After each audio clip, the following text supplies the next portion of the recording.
Welcome. Am I doing the introduction then? Okay. Welcome to another episode of the Slowest Fast RC podcast. Alex, Mike, myself, Taylor, and special guest Collin. Hello, Collin. Hello, hello. Um, do we want to go over upcoming events, or am I going too fast? Do we do a disclaimer? I forgot how we enter these. And end. Good night, everyone. Later. Let's roll the disclaimer. Disclaimer. You're about to listen/watch a podcast hosted by a group of friends who tend to use vulgar language and profanity, and also enjoy pounding adult beverages. Viewer discretion is advised. Lastly, we may be making some bold statements. All views and statements made in this podcast do not reflect the views of any sponsors, guests, followers, or any supporters of this podcast. So be cool and don't get offended. Thank you for watching, and we hope you enjoy.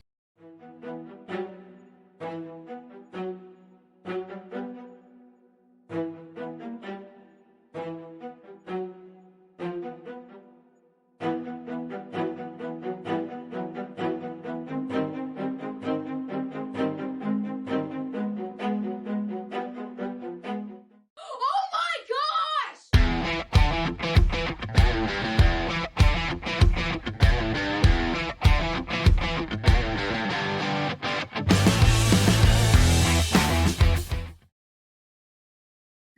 Hello. And before Welcome. we get started with our guests, let's go over a couple local things happening, upcoming events. How about that? I think all of us know LCRC is coming up probably by the time this gets posted. Maybe I'm already on my way there. So that'll be starting April 24th on the Thursday. Taylor, how many showers until LCRC? For me, I shower every day, but it, it's sleep for me because I don't sleep. Alex doesn't shower. So Okay. not local, but Silver State's coming up. We'll talk about that later and how that affects our upcoming point series for everyone. Um, this will be not real soon, but just today I noticed Park Lane Hobbies just posted their new schedule. Their season opener is going to be 5/25, and I read in the flyer only for the season opener they're going to run Nitro Buggy and Nitro Truggy, whereas before they haven't run any Nitro in the past. That's in Douglasville, PA. Colin, that might be kind of near you. Is that close by or no? For you? I'm not sure. I think it's about an hour and change.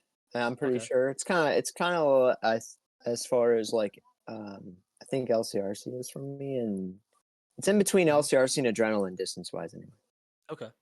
And then I think I seen 412 had to cancel their next race for rain.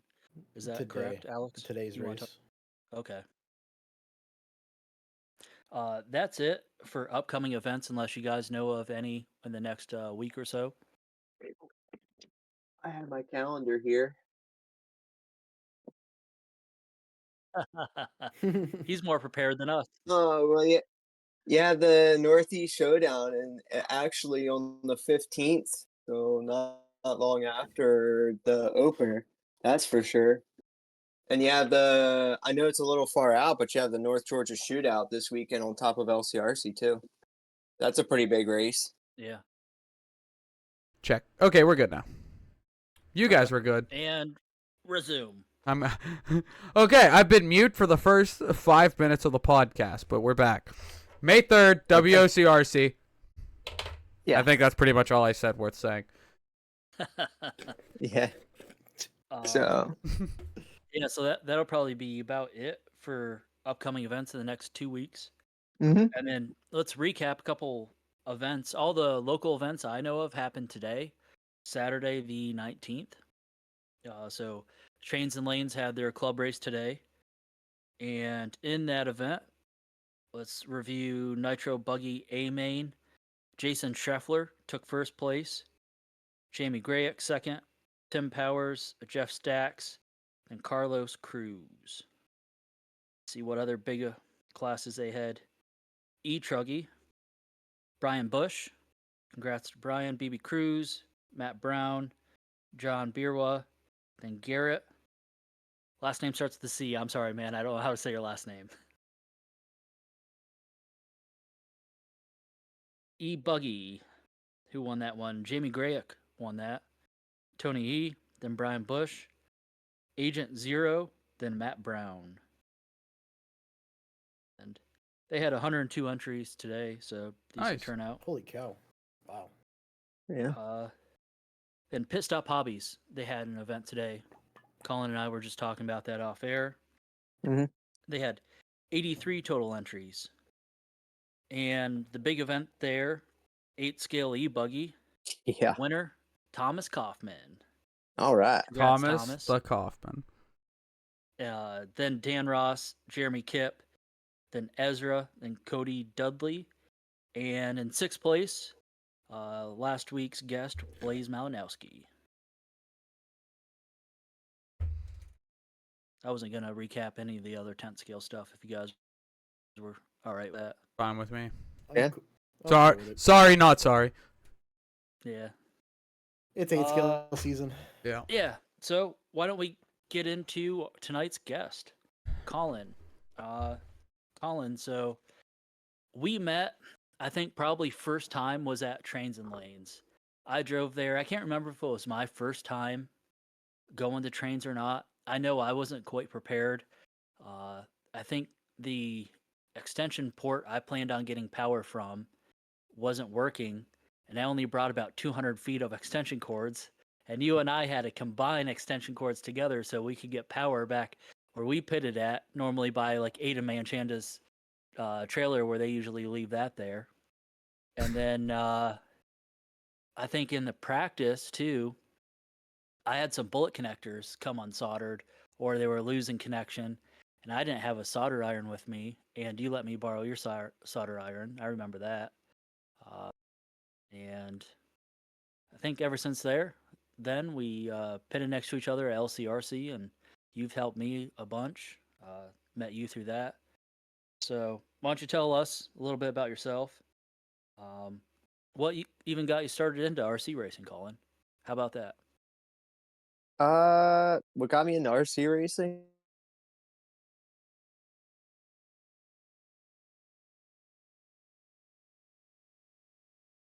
Uh-oh. I've been a competitive person, but my dad was like, "There's a track in Pit Stop in Mount Joy," and well, we ended up going there, and they had a stock Traxxas Slash class. So I had the Traxxas Slash remote, just bare bones brushless system, and threw it on the ground and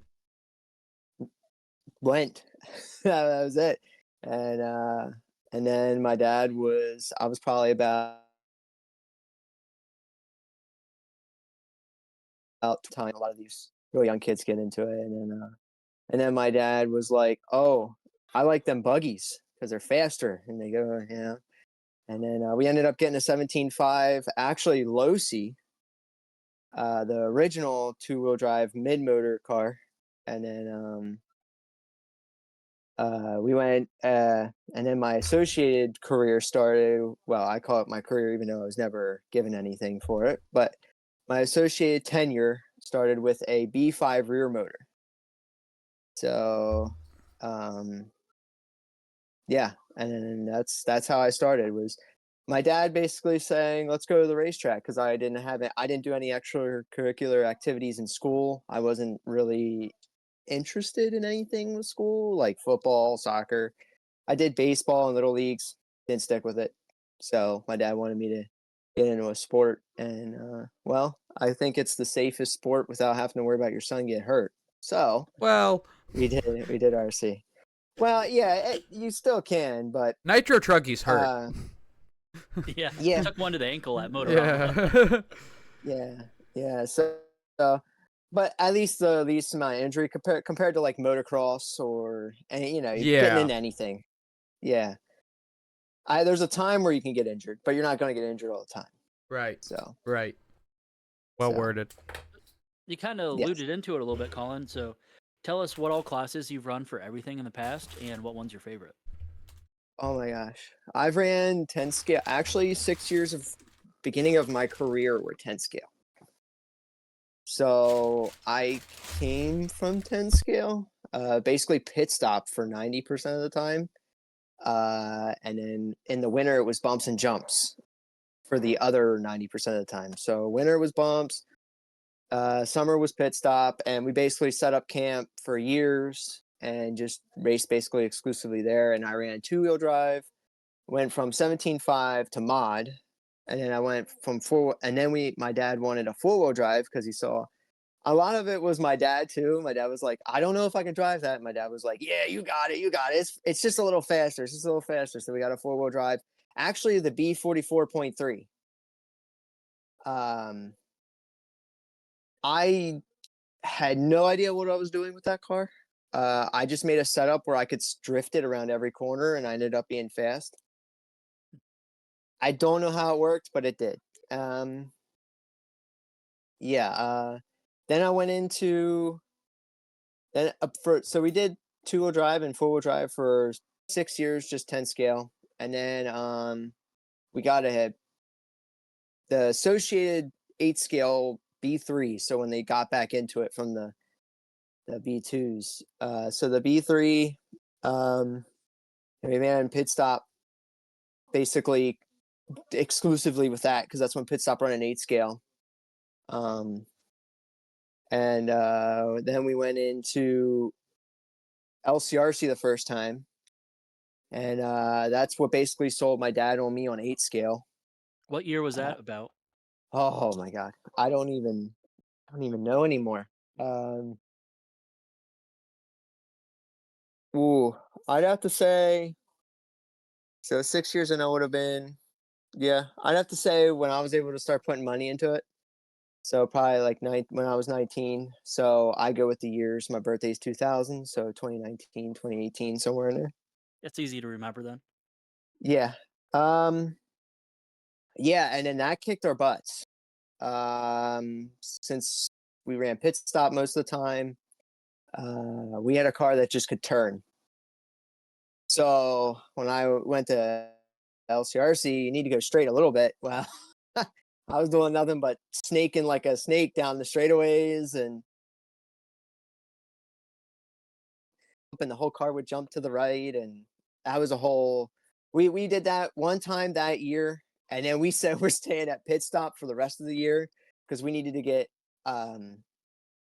extra parts to do setup stuff and all that. So that's when that also opened up our mind to doing setups and getting extra springs and sway bars and all that jazz. Oh, we got a friend. But Might be in and out. Just keep going. okay. And then I ran nitro for a little bit. We actually started with, I don't know if you guys know them, Jack Steele was, and they were a father and son team, and they had a nitro buggy, and we had no idea how to even put a nitro together and whatnot. And at this point, my dad was doing like, he wanted to do the nitro, and I was fine with doing e-buggy. So my dad and I made it a pack that he would do motor stuff, I would do all the car stuff. So and then after that, we were already into e-truggy, which that was always a fun class. I was always fast with e-truggy, but I always like e-buggy more, even though I was lower down in the mains. Like I could be up in the top fives with the e-truck, but I'd be in the B main with the e-buggy, but I would have more fun running the e-buggy than the e-truck. Would that wrap Yeah. up part 2 of the question there, Colin, and say that e-buggy is your favorite class to run? Well, yeah. E-buggies, like I love testing with it. I love it all. I'm not a fan of nitro just because of the engine part. I do not enjoy that part of it. Maybe when I get a little older or something, I don't know. But at the moment, I do not enjoy that part of the car. I love Yeah. everything else, but not the motor. So, all right. that's my wrap up. I've run over almost every class except for nitro truck. I've never ran a nitro truck. So, yep. So would that wrap up a couple questions as far as what brands you've run and what you run now, as far as brand wise? Yeah, I was with Associated for ever. Uh, uh, basically, I ran that low C car for not even half a year till my dad got into AE 2-wheel drive, and we got that, and then I was with AE from like 2013 till recently, 2 years ago.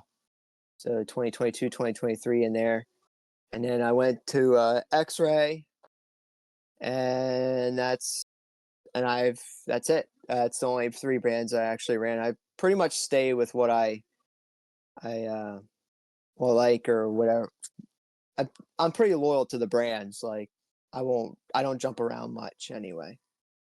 So the most I jumped around was tire. Uh, so yeah. But chassis wise, I've only ran technically 3, even though I don't even know how that low C handled now. I don't remember. So Do you have a tire sponsor now, Colin? actually no, I do not have a tire sponsor at the moment. I ran AKA for many years. And then I was on Raw Speed for a couple of years. And then I stick to J Concepts. I'm not sponsored, but I stick pretty much to J Concepts tires unless I go to a track that's like there's just a tire that's for that like that loves that track for some reason. So yeah. I'm pretty much my whole bag is just JC rubber. Reflexes, relapse. I'm not a big fan of relapse. I prefer detox, but Shane Laux and I will convince you that the relapse is the ultimate uh tire at some point. the funny part is at trains uh we were practicing with Aiden, and Aiden had aqua relapse, and he gave me a set of his aqua detoxes, and I ended up being able to turn just the same amount time lapse, if not we were going back and forth with 2 different sets of tires. I just prefer the detox because of the way I drive, I guess. And the way the X-ray handles. I don't like the relapse extra steering. I Yeah. don't prefer that. So, Colin, what but would yeah. you say is the biggest race you've been to so far? Oh, a nationals probably, like the What one one is at that? G's. The one at G's. When I went The there. Enets. Yeah, the E-Nets. Motorama. I think that's pretty big now. It's bigger now than it ever has, but I was there before the entry count was getting filled up in 5 seconds and stuff like that. But yeah, I've been Motorama, yeah. I'd say those 2 were my biggest. And then I just stay and Mugen. I'd say Mugen's pretty big. So even though everybody now thinks of Mugen being the pretty like a local race for us, I still consider it as a pretty top tier race. So considering the amount of entries we get and people from all over and of that sort. Well, a lot of the majority of our Slowest Fast RC podcast point series for the drivers were all there, and the Mugen and the A main, so it's pretty stacked. That's as why far it's as- included in the point series. Yeah, Yeah, so yeah. we ended up including that race in the point series just for that reason too. Plus, us kind of being more of a regionally focused podcast, it's nice to add that race in there as Yeah. well. Can I say a race as like how far I've gone for a race? Can I also say that? Yeah. Yeah. I went to actually to a race in Florida, so I got that opportunity, and that was way different than how we run, guys. Way different. It was neat, but it was not like the polished tracks that you see down south anyway. Why would you say it was run so different? It wasn't run so different. It was just the track was old school. Loose If dirt, you get what I mean. like Loose dirt, and I'm talking about breaking bumps that you went like this in. Oh wow. But it was so fun because of that. You know what I mean? yeah. Unfortunately, I TQ'd around, but it was slower than another round because it was rocket round, and I qualified third, and I was in the lead, and I was pulling away, and they ran PVC pipe instead of like the soft pipe, Yeah. and I ended up catching my left rear tire on the cup link, and it snapped my left rear arm out clear off, clean off. So I was so bummed because I was like, my dad was like, man, he's like, I know it was early in the race, but Colin, he's like, you had this pace, you did, and he's like, because the guy behind you was trying everything, and he just couldn't quite stick to you. And I was like, I know, Dad, but it wasn't meant to be. It wasn't meant to be. We'll just have to come back. That's what I said. We'll just have to come back. That's right. Yeah.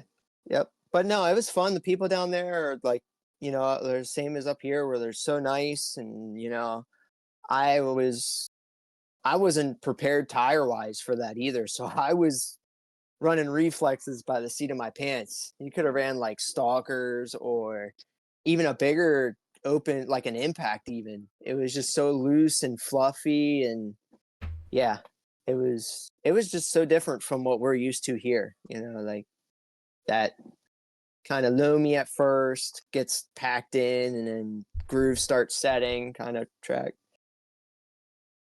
But it was really neat. Oh, go ahead. I'm sorry, Colin. I just liked going somewhere where no one knew me. Yeah. It was cool. There was no pressure. No one knew who you were, so it was really nice. I'm done now. What would you say is your favorite event to go to, Colin? Favorite event? Anyone I do good at. Fair. That's a good point. Fair. I love going anywhere. I do. I like I always say, I think you heard me say it before, Taylor, any race day is better than a work day. So I love every event I go to in a way. It sounds so cheap to say that. But yeah, I'd say a lot of the LCRC stuff. I really do love the LCRC stuff. At least when I race around here, especially because the camaraderie you get with just like the guys we have, and I have like my X-ray team to my right. So that really helps too sometimes, when especially the first year when I'm like, I have no idea where to go with this thing. So yeah, I'd say LCRC just because my team's there. The other guys are there around us, like yourself, Taylor, and Toby, and Shane, and even the guys down further, on the end there with all them canopies, Shref and all them down there too. Yeah, I was It's gonna just, say Shref, Big Mike, yeah, and yep. yeah, just talking with everybody there, in the canopy section, and I have my good friend Aiden there too, and stuff like that. It's just different. It's so cool when everybody comes around. So that's why I really enjoy those LCRC events. Just talking, and yeah, especially with one class, I do need talking. So in Slowest Fast RC podcast fashion, we have to ask, what do you do for tire storage, and how do you haul everything to the track, and what do you have to store everything in? You gonna say it? Am I gonna say Are it? you gonna say it? You gonna say it right? This is when we learn if our guests have listened to the podcast. Because last week, I'm gonna shout your name out, Jeremy Kipp. Last week, we were asking Jeremy Kipp what he uses, and we're like, say the thing we say. He's like, I don't know, I've never listened to this podcast before. We're like, come on, man. I listened to, well, Taylor saw me last week. Was it last week or 2 weeks ago? I was on there, but you guys weren't talking about storage when I was on. Yeah, I think it was like 2 weeks we did the live one. Oh And, yeah. Yeah, the live one. Yeah, I was there for Yeah. the live one. But I just got back from trains and lanes, so I just popped on, and you Yeah. guys were not talking about storage. So no, I do not have any idea. Is it the bag you're talking about? Yeah. The OGO? That's what I say. Alex, go in and give them the Okay. definitions. All right. So the OGO, Oygo. that's a douche canoe. All right. And then like the ProTech or the JC, like fake cardboard box deal with the flip up top. You put your tools on top. It's got the drawers. That's a douche bag. Okay. And then like the Milwaukee pack out or Craftsman or Hart or similar fashion, like hard plastic modular box stacker. That's a douche box. And then the bin you put your tires in is a tire coffin. And then a backpack is a douche pack. All three. The trifecta. How to use them? I'm gonna say it in my terms, so I apologize. That's fine. Okay, that's fine. OGO, I have my tires this year. That's where my tires, shock oils, and diff oils are gonna be, especially and my soldering iron. My backpack is my cleaners, and then I have the ProTech douche bag. There you go. You're learning. Yeah. Slowly. Maybe if I'm on here a couple more times, I'll get it. Slow but- is fast. Yeah.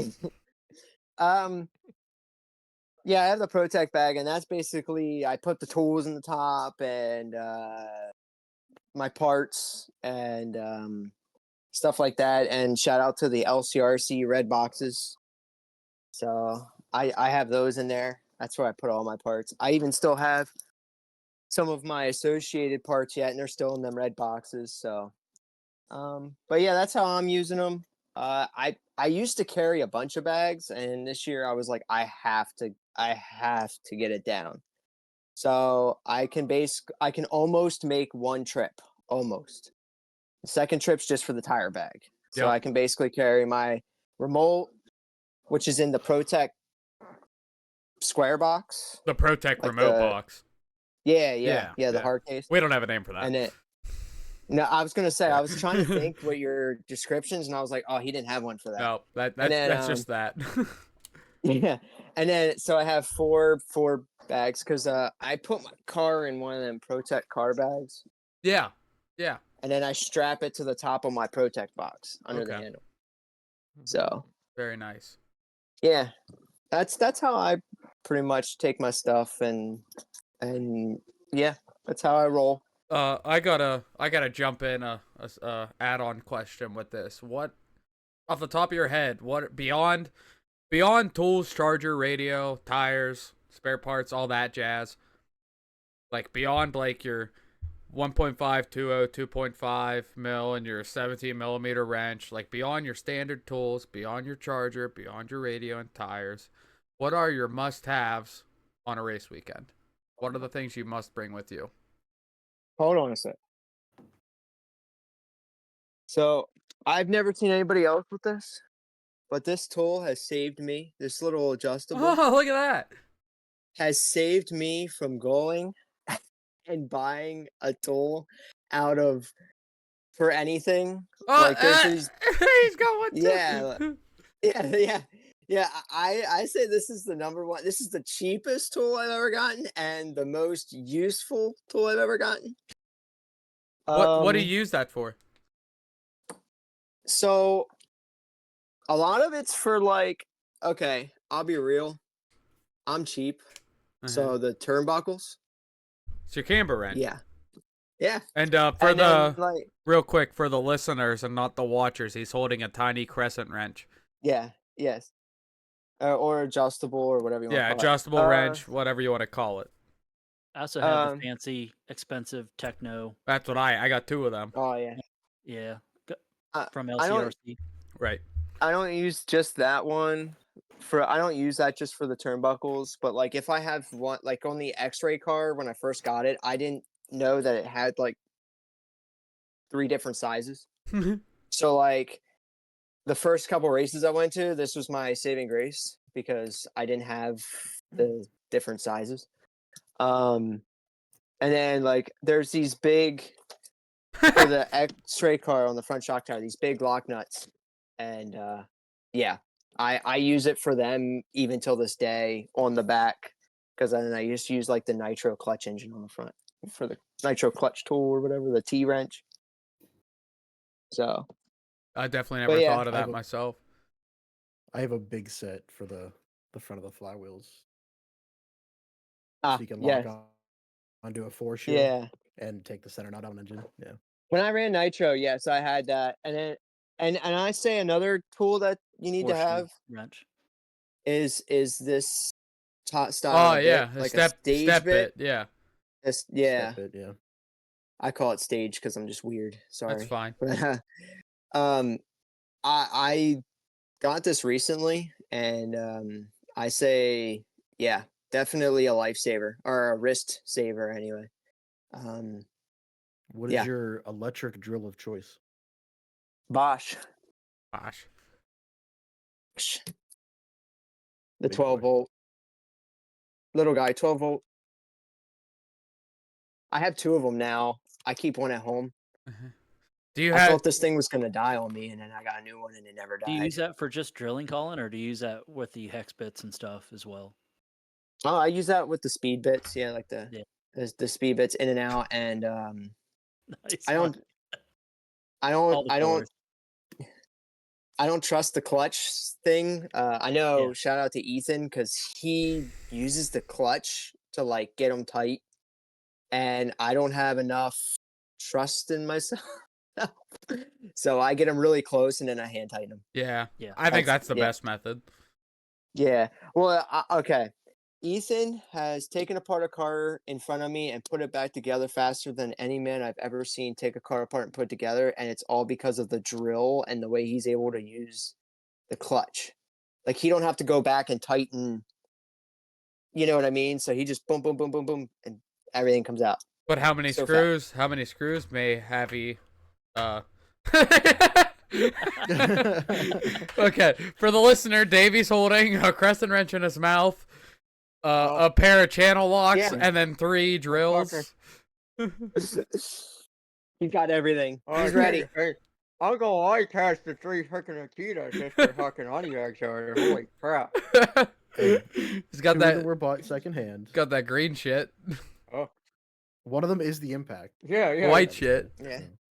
Oh, there's an impact. Two of them I were hope he gets the wrench out of his secondhand. mouth and maybe hear him. I'd rather a wrench be in his Your mouth mouth? than the other things he puts in there.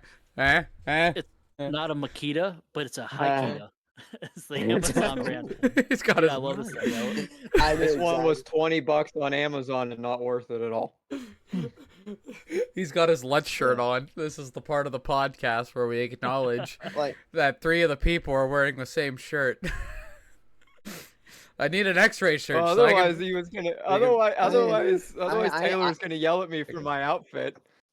I can be like Colin. I can pose if I had an X-ray shirt. You mean you ain't got a That- Tikno shirt? Can't hop into the other room and put your Tikno shirt on or something? No, I got the kicking shirt on, dude. We're OG tonight. Well, then why are you going like this? Because I want to be like the X-ray, so we can have a royal flush, 2 Well- X-rays and 3 Lutzes. yeah. Hey man, I haven't had that opportunity to have that picture yet.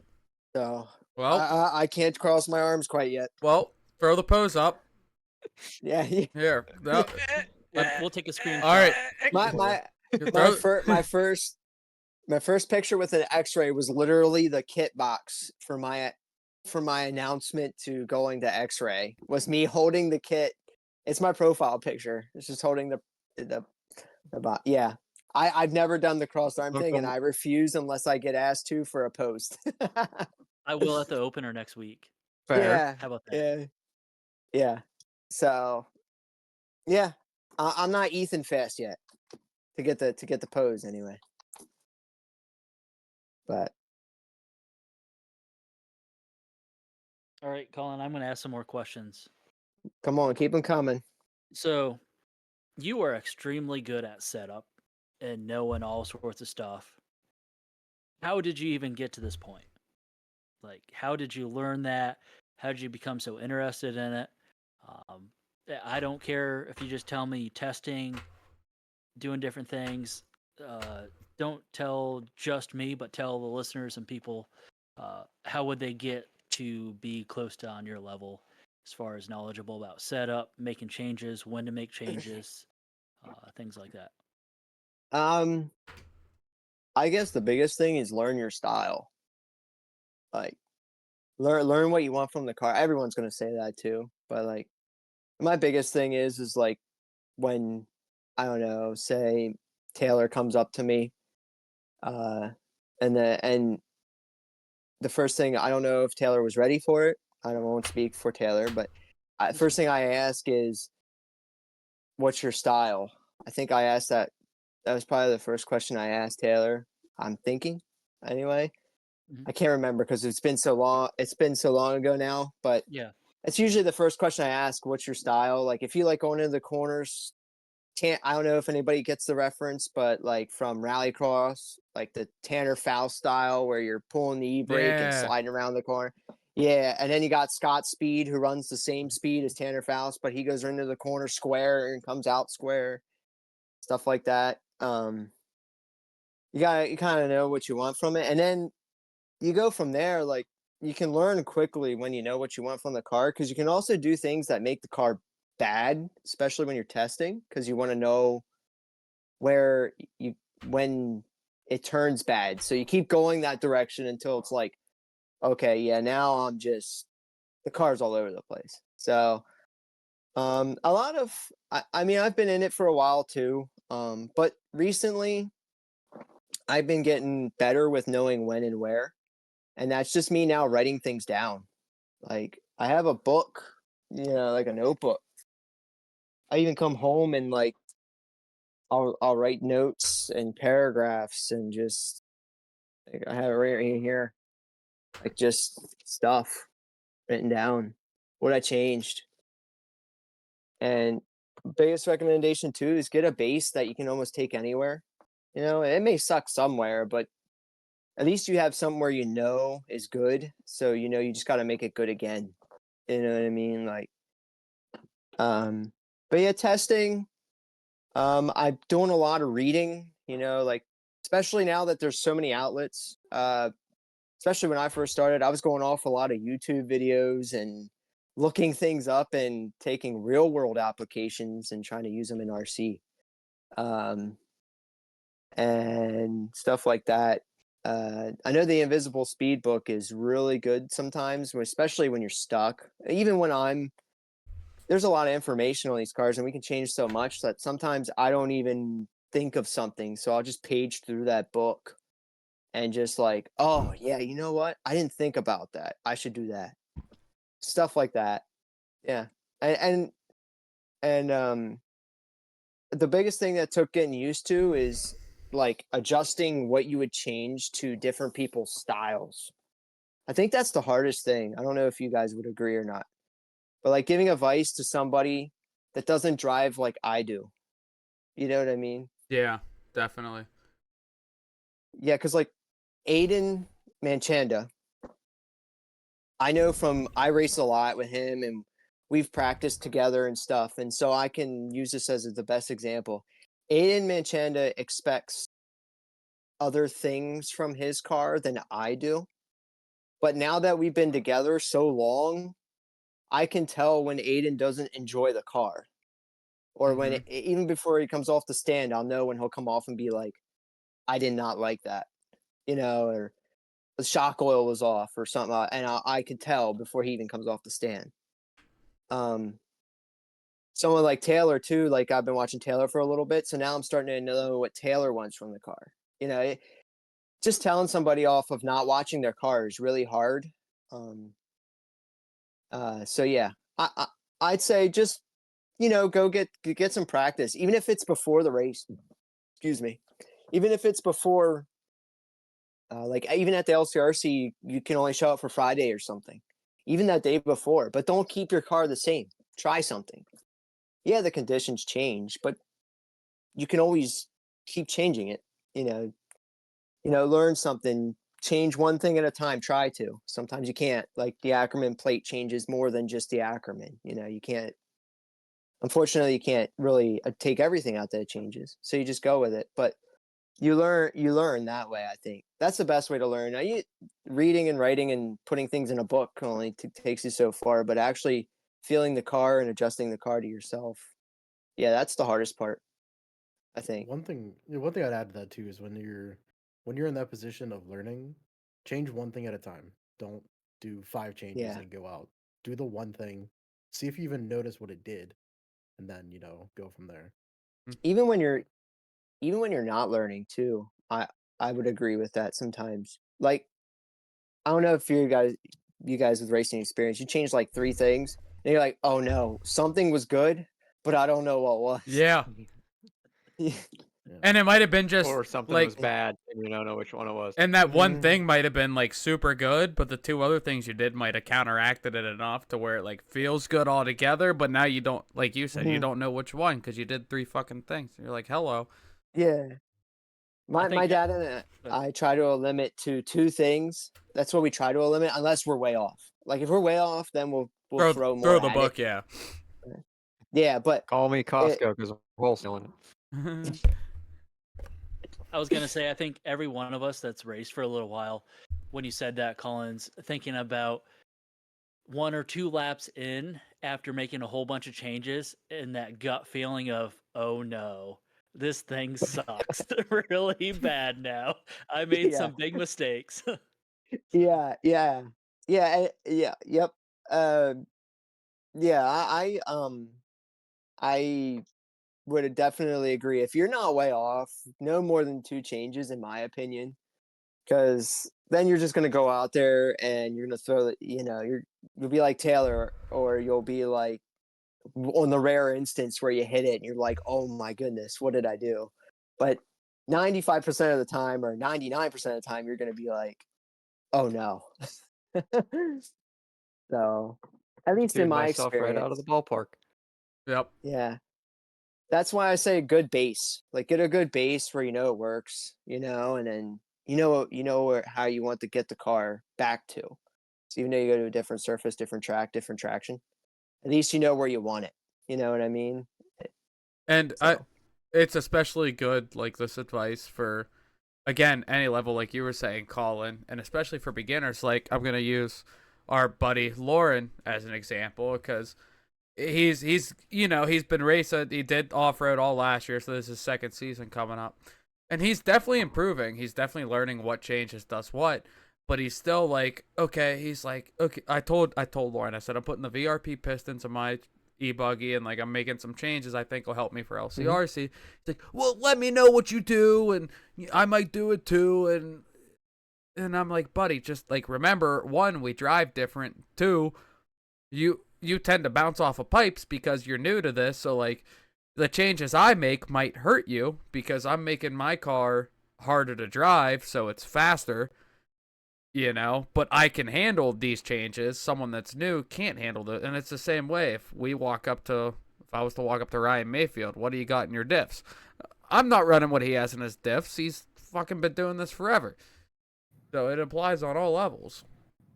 And you just got to kind of find your own path in it, make that one change at a time, learn how the car reacts to those changes, learn what you like with those changes, and then go from there. yeah, and how do I say this? Like, having somebody like Ethan mechanic at the track next to you, feeding you information about everything they're to put into it, and having Jason too, his dad there, uh, also helping you and watching your car and looking at it, and they know what they're looking at because he had the car for so many years, and you're new to it, and blah blah blah blah blah. That first year, they really helped me get into those A mains when I was stuck in the B main, with the other car, and because they could help me push me through, tell me, hey, you had your shock oils a little too light, you need to go up, or hey, this looks a little this way or that way, and then when you have someone too that you can go to, I think, like, you go up to somebody and that, like, and I'm very happy Ethan and I drive similar, not the same, but similar Yeah. enough to where I could bounce off of him, for a year and learn the car. I didn't have to know everything at that. I didn't have to go spend Yeah. tons of money on tires and test over and over and over and over again to know what it does. Yeah. So that was really nice. I could open it, spread it out, and make sure that, like, okay, I'll go test when I got the time and the money and the tires. It's so that was really nice, and I'm forever grateful for them for that and stuff like that. So yeah, they helped me a lot with X-ray. I'll have to say. Cool. Colin, I gotta say, you have this thing where you, you have like an eye for seeing a car and watching somebody drive, and you kind of know what it needs, or can tell with the driver, of course, what they're doing, messing up. Maybe that's a little bit easier, but when it comes to sometimes just watching somebody drive, and you're like, oh, the rear shock springs, they're too soft, or you really should make a center diff change, things like that as a suggestion. How'd you end up acquiring that, and what would you attribute that to? Um, I would attribute the person that I attribute that to is who I was just talking about, Jason Mechanic, from watching Ethan and stuff. Mhm. It's subtle cues, if you know what I mean. Like something a little easier sometimes to see is like your center diff when you're coming out of the corner. No matter how soft or no matter how they come out of the corner, every single lap there's wheel spin. So coming out of the corner blows tires off. Usually that's sometimes you're too thick in general in the diffs, but usually it's the center is your culprit. And stuff like that. Shock oils and spring, they're a little harder too. If you're in the right ballpark, that's how you can kind of check that off and be like, okay, yeah, they're not too far off there, they're not too far off there. And then if they tell me something like, I don't know, maybe their spring's way off or something, I'm like, oh, you gotta go. I think you should probably go with the spring, and it all depends on what you're looking for. Like, if any of you guys were to come up to me and say like, oh, I don't know, steering, you know what I mean? First question I'm asking is it a C-hub or a pillow ball? Because if you don't know that, I'm gonna give you, if I just say something for my pillow ball will make my pillow ball turn, we'll do the opposite for your C-hub. So it's just Even the saying, Huh? oh, sorry, carry on. Sorry, I'm sorry. no, what were you gonna say? You're good. I was just gonna say, even the term of "I need steering" is vague in general. Yeah. Yeah, Because it you don't know depends if on you their. needed something out of the front Mhm. or if you need to loosen the back. Like it's it's rather vague. We'll see when I ask that question. Sometimes a 3-point turn. Like there's an entry, a middle, an exit. You Right. know what I mean? When I ask people, they tell me like not everybody, but people that aren't as skilled or can feel the car as well yet because they're learning or for some Right. reason they just can't quite yet. The car goes in and they say I need steering. Well, I immediately just ask them how do they drive? Like, are you skilled enough to put the car in there and slide it around a corner? Are you still like are you braking before every corner? Like stuff like that. Because some people have to Right. brake before the corner. It's Like, right. Does the car actually need something, or mhm. can you just not drive? Oh, well, I'm Yeah. still Well, trying to figure that part out. You know? well, like if they tell me, like if they say they just need more steering, I don't go for like the twitchy kind of steering. You know what I mean? I go for more so the middle of the corner because usually when somebody wants steering, it's usually initial or the middle. I don't really hear anybody complain about the exit so much until you get to a certain level, I guess, where True. you're in the throttle. Like Yeah, where, that yeah, one doesn't make sense to me yet. Yeah, I'm yeah, like I still working on the struggle with first two that. parts of the corner. Yeah, like I Yeah. struggle with exit steering. So like sometimes, like if even at trains, this last I could say is like I kept telling my dad I can't find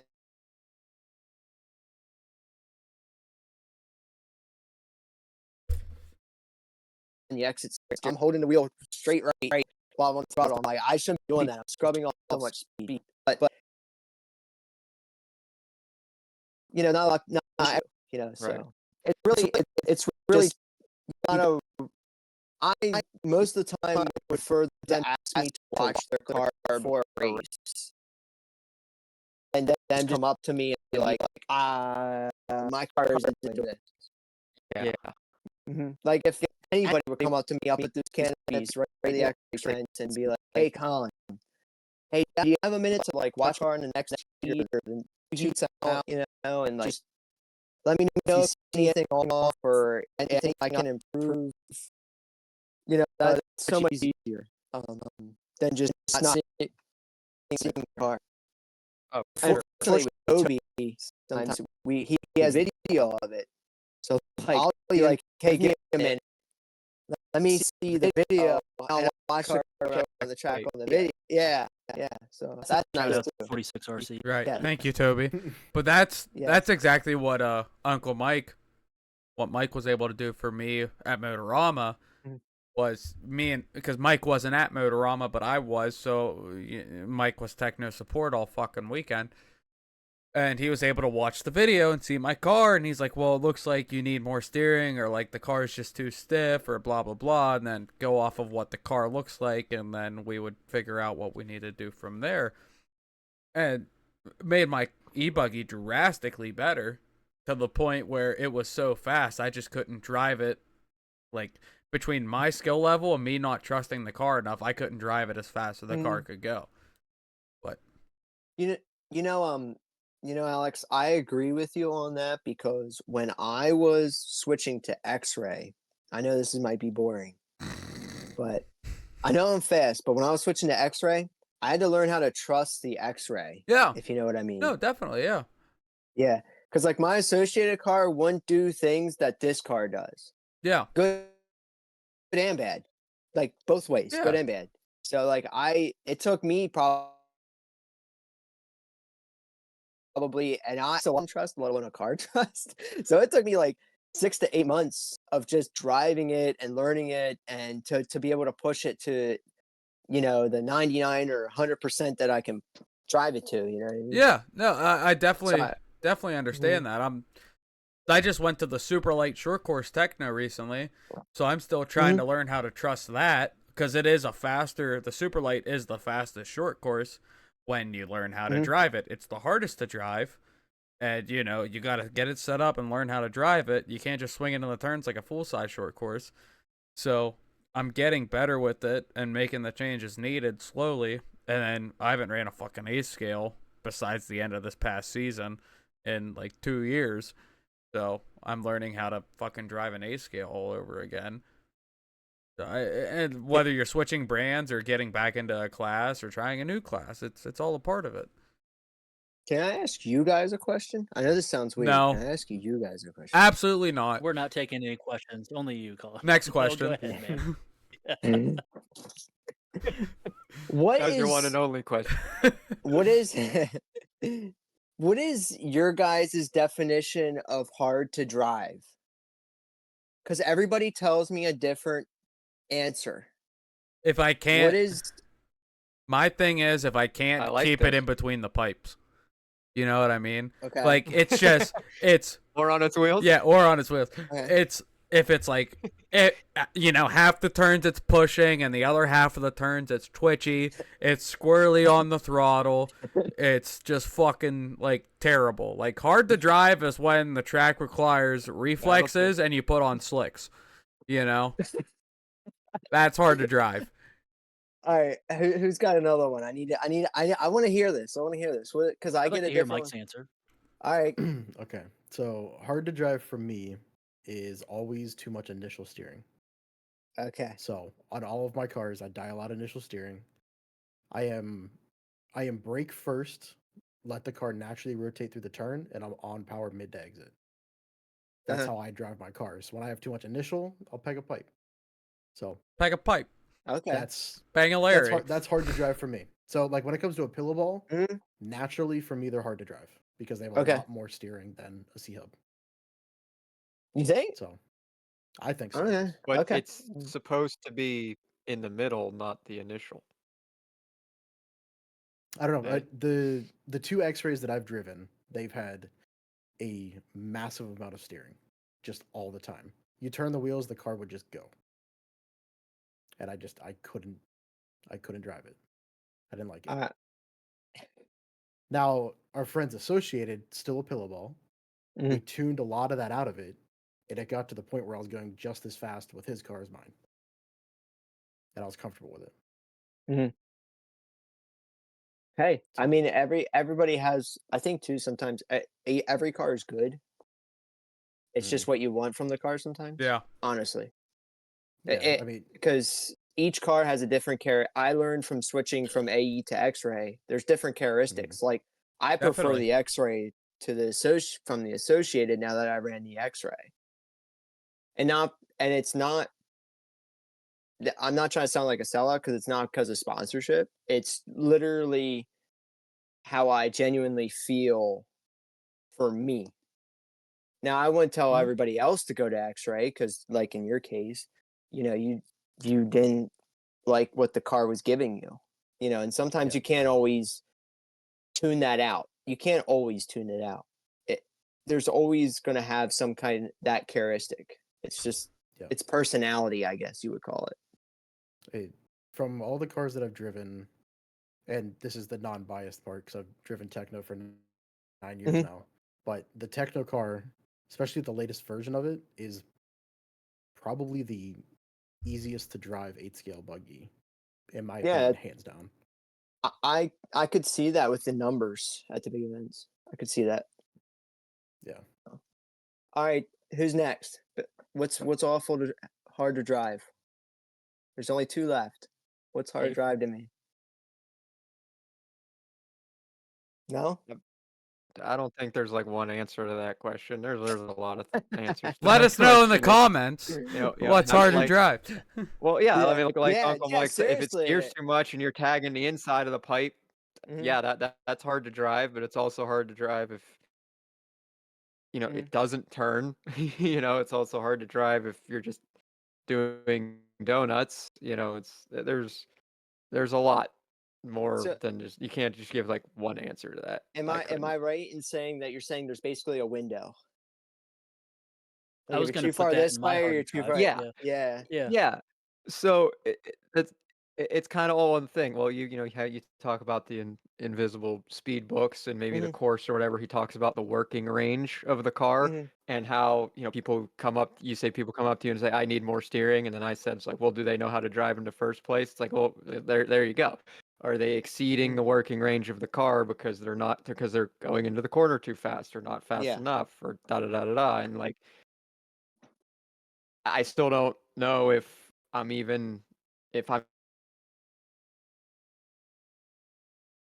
keeping the car what the working range is. Mhm, You know what I mean? It's like that's why I personally hesitate to change things. I'm kind of lame. Like I love all the books, the course, read it. You can probably memorize it if I wanted to, but like it's like, well, I still got to drive the damn thing, and I don't know.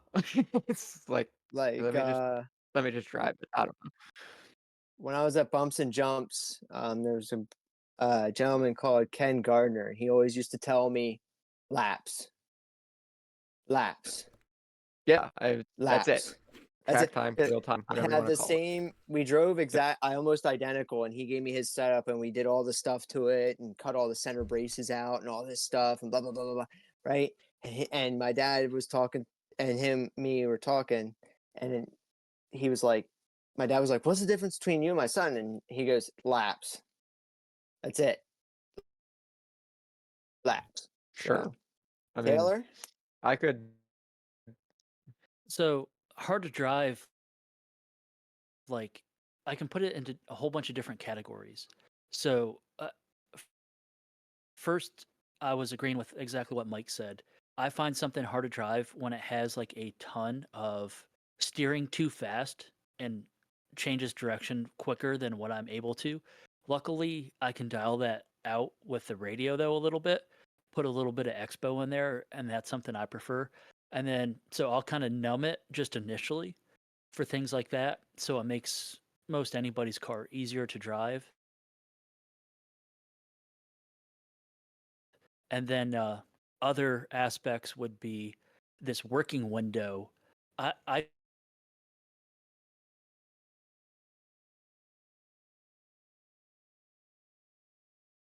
drive a lot like when I'm off the brake and then get on the throttle. And also, still as I'm learning, being a newbie, sometimes I get on the throttle too soon, and that's a big negative sometimes with a pillowbell car. So I'll kind of tune that out a little bit. The Associateds were harder at this, I believe, due to the weight bias, and I was trying to always work around that. among But you other have this things. working window where you could get onto the throttle without losing the rear end too much when you're exiting the turn. Um, and there's other things you can do to make that worse and make it harder to drive, like put a whole bunch of anti-squat in the car, like a bad suspension package, you know, diffs in the wrong direction, things like that, or Yeah. move the batteries all the way back and it'll act like a big pendulum. That would make it harder to drive. And then a couple other aspects of harder to drive I wanted to speak on would be in like bumps and things like that. If you're way too far in one direction, like either super soft to where the shocks are just collapsing as they hit bumps and unloading it, or way too stiff, that would make the car harder to drive. And also, when it comes to suspension stuff, when you're jumping, if it's either way too springy or way too soft and you're not even getting the pop off of a jump to do the doubles or the triples, and it's making it harder to drive in that aspect. But now we can wrap that all together in one big track situation, and maybe you got a whole bunch of bumps and jumps, and you got like a big trip, your car set up to do the triple. Yet the rest of it, you want like an easier to drive car with like a softer spring and all that. So you got to find that working range for the entire track and what you like. I feel like, Colin, you kind of agree to that, or is that the direction? I'm not even sure if I answered the question entirely. Yeah, I'd say it's a hard I'll question to allow it. answer. Go ahead. I'm sorry. Go ahead. I'm talking to you. Oh, no, I no, was that's done. fine. I was just Yeah. agreeing Yeah. with him. Uh, I think we could all agree, at least aggressive steering is difficult to deal with. That's something we can and all agree on. and I say that, but then I'm the type of guy that doesn't like to brake for the corners. So I want Yeah. that car to, See, to That's dig. interesting. Yeah, I disagree. I think it's harder to drive when the sumbitch pushes like a freight train compared to too much steering. Because I can, like, personally, like, the first 2 laps, I'm going to hit the inside of the pipe every time, but then I'm going to learn to give it less input Right. or just drive it differently just, and be, snap the brake, be on the throttle a little harder to Tokyo Right. drift it around, But when it's pushing like a freight train, because I want to drive it fast through the apex, so I'm like approaching fast and doing everything I can, but I can't get the car to rotate, so then every turn slow. You know what I mean? So that What a great subject too, Alex, is we can take like a kit setup or something made for like the beginner of a skill level and somebody on like an expert level. Although that expert can drive around the track just fine, when they're trying to push it to their level, they might deem that hard to drive, at least to the lap time that they want. Is yeah, that another aspect you guys would agree to as well? Yeah. completely agree. It might be Sure. easy to drive, but hard to drive at a fast level. Right. It doesn't go. Yeah, there's the difference Yeah. between easy and fast. Yes. There's also another thing to that too, to where every single one of those like good drivers drives totally different. Yeah. Yes. Yeah. You know what I mean? Like, Mhm. Yeah. For P&B or whatever, I think Mayfield was the only one with no front sway bar. I didn't even know I that. think When's- only in When's the last time P1. you haven't seen a front sway bar? No, I think it I'm was pretty sure the only mains he did P1. too. Oh, really? I don't know. Okay. But yeah, no. But even still, like seeing an 8-scale car with no front sway bar is like unheard of, right? Was it not I turning? ran Yeah. that. I tried that at a pit stop because of the grip and just the tightness of it, just to make the car just drop. Mhm. But yeah, that's Like the only I time I get it. really messed with it. Yeah. But I mean, yeah, it's definitely. independent suspension, but I don't know. But what I enjoy about asking the hard to drive question is everybody's hard to drive is just so different. Like my hard to drive is exactly what the opposite of Mike's is. He's like Yeah. he wants his car to have a little bit of front end slip, so it pushes a little bit. Yeah. Where like I want my car to just go around the corner. Where Yeah. he would probably be turning into the tube, and because he's expecting it to slide, the front to slip. Where I would probably turn his car, and I would go into the fluff because I'm expecting my car to go into the corner. It's because I don't the way you drive deeper into the corner than I would. You know what I Mhm. mean? I don't So- like the brakes. I rather let the car go flat. Like when I let off, the car starts to nosedive. Mhm. So like I don't have to brake to dive the nose, if you know what I mean. Are you using drag brake? No, I actually use Okay. Coast. It feels more Okay. like a nitro. Yeah, I put like Yeah. 1% Coast in the ESC. I've tried And, drag. Did you guys ever experiment that with e-buggy or e-truggy? No, only in I- 10 scale. I don't like drag brake. Yeah, I already yeah. I have- tried it in e-truck for a little while, but obviously took it out. I kind of did like it, but then there's other aspects. I like it for the hairpins. It was nice there, but the rest of the track I didn't like it. I gotta be in control. You know what I mean? Like, not saying drag brake is an assist per se, because it's not, but and I could probably get used to it if I focused on it, but I'd just much rather have full trigger play. Or if you didn't know it was set on your speedo. Oh yeah, that might help me or it might fuck me depending on what it's set at. Yeah, I like the Coast in it because, say if I were ever to get a nitro again, it would feel more like easier to go back and forth. Because like we have a natural drag brake in our electric cars just because of the magnets. Like you can, when I put the Coast in and when I take the Coast out, I automatically feel that the nose doesn't drop. Like when you take the Coast out of the car, the nose wants to drop immediately and slow you down. Like you can't. And it makes the car feel really unbalanced. Like because as soon as you let off the throttle, fully off the throttle, it feels like the car wants to rotate immediately. And then when you get in the throttle, you feel like you have no rotation at all because you're taking all the rotation out of the car for when that nose just slams to the ground. So like when I put the Coast in it, it stays more level like a nitro does when you go in a corner and the car wants to stay more flat. So then now I can actually tune that into the car suspension wise rather than having to worry about it from the drivetrain. Just makes it easier, especially in the bumpy stuff like trains. That's the biggest I've ever felt it. Like the car doesn't bind up and hit the bumps. It wants to coast and play and use the suspension through the bumps because you don't have that drag brake tensing it all up. So Throwing the weight bias forward a little bit as you're trying to go through the bumps. yeah, and it would make it more twitchy. For Somebody like me, it would make the front end way more aggressive. Mhm. Yeah. Yeah, and It's then what slowed all you the way could to do front. is if you put and you only need 1% and it coasts like a nitro. You don't need like 2, 3, 4%.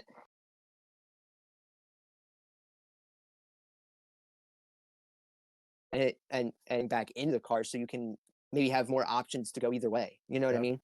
That's a good point. Yeah, that's what I liked about it. Like then I had more options to change. Like if it was bumpy, I had more options to go that way. It was really nice. Like yeah, it was just better than what I had before. So yeah. Well, we're gonna end this topic, and at this point in time is when we do our commercial break. Brought to you by ACS Hobbies. I was able to attend there last night and do a little 1RC racing, and Tony and Colleen of ACS Hobbies, the owners, they are the ones that printed out the stickers for the podcast that we will be handing out next weekend at LCRC. Come and find us. You will get a free sticker or two. If you want more than 2, then we're going to have to charge you $1 million a piece for them. Don't be greedy. But we're going to roll the commercial. If you're in the Pittsburgh area, go down to Undriveable behind the mall. Go check out ACS Hobbies. Here they are. So, how do you hobby? At ACS Hobbies, we've got everything to fuel your passion and spark your creativity. Whether you're into RC cars, model trains, boats, or planes, We have a huge selection of kits, parts, and accessories. Need paints or tools? We've got you covered. Test your skills on our RC crawler course or race on our oval track. There's always something fun to do. Plus, discover an awesome range of games for all ages. ACS Hobbies is your ultimate destination for hobby enthusiasts. Visit us today and start building your next adventure. And we're back. And we're back. So, Colin, what have you been testing as of lately? What are you finding that you like, and what are you finding you don't like? Not just specifically what we went over off camera earlier, Mhm. but tell us if there's any other things. Is there as well. anything specifically you guys want to know? Is there like a part of the car you guys are worried about or anything? We had a wing discussion I'd like to lead into Mhm. in this, and let us know the other things you've been testing that you like and don't like, and I'm sure we'll branch off on a whole bunch of subjects and other rants and tangents. All right. Well, I kind of switched off of the trend of the big side dam razor wings. Go on. I'm back to the old school for the people, I guess, watching the old school style Traditional. F2I style, I guess. Why? I'm running the X. Okay. It's getting there. I need to know right I now. like it. I like it because it's the way it's in the air. I don't really a wing doesn't change for me a whole lot on the ground.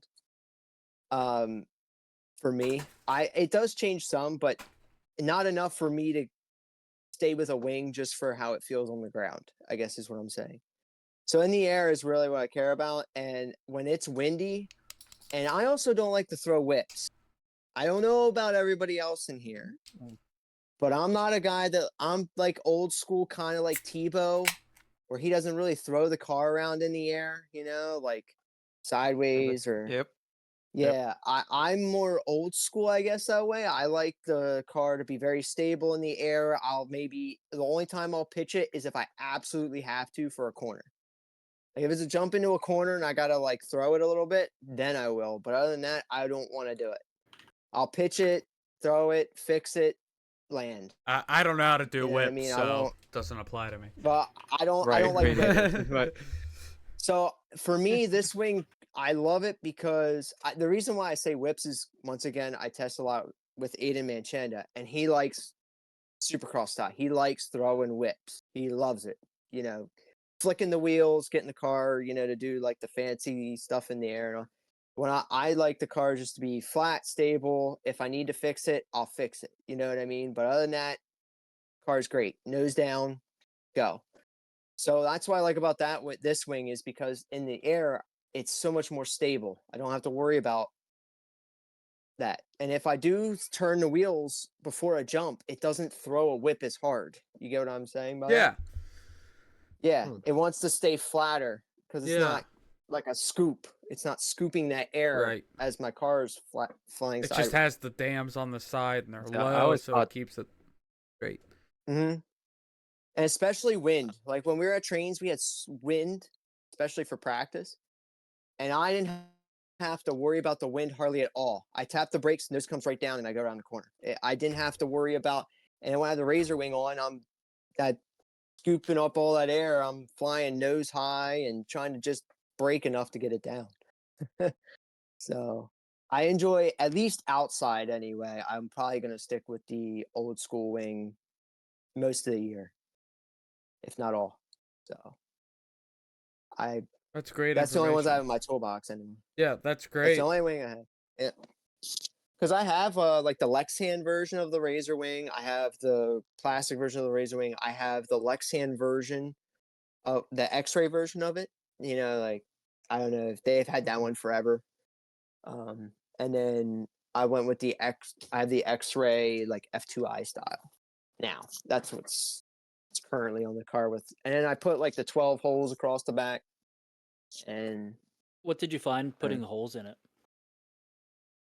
flies a lot flatter. Because I put I bolted on the girder here. Do you think that So girdle's necessary, Colin, or could you have run it without the girdle and had similar the results? the girder I like from the standpoint of downforce, but the I just take the drag out of it with the holes. So like when I'm in the air, like when I put the girder on it when I was jumping before, I would want it would want to not nose high, but kind of like a little up, I guess, like a 20 to 30 degree angle. I've the holes were basically so that when I jump, the car wants to go nose down more. I don't know if you guys prefer that, but I like when the car's kind of like 10 scale style with the nose down a little bit. Yeah, because it scrubs your time in the air too. You always want Yeah. a little bit of that. Yeah. Yeah. Yeah. So I don't like when the car's flat or pan high. I really like Yeah. it. Yep. So that's where I could get that from. I put the holes in so I could get that little bit of an angle. And I don't really change them much. I don't open them up more or narrow them. I kind of keep them the same.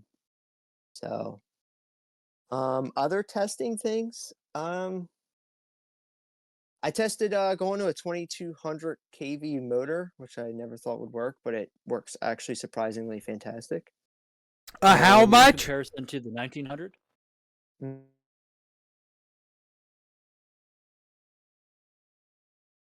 Take Mm, a pinion gear change along with that.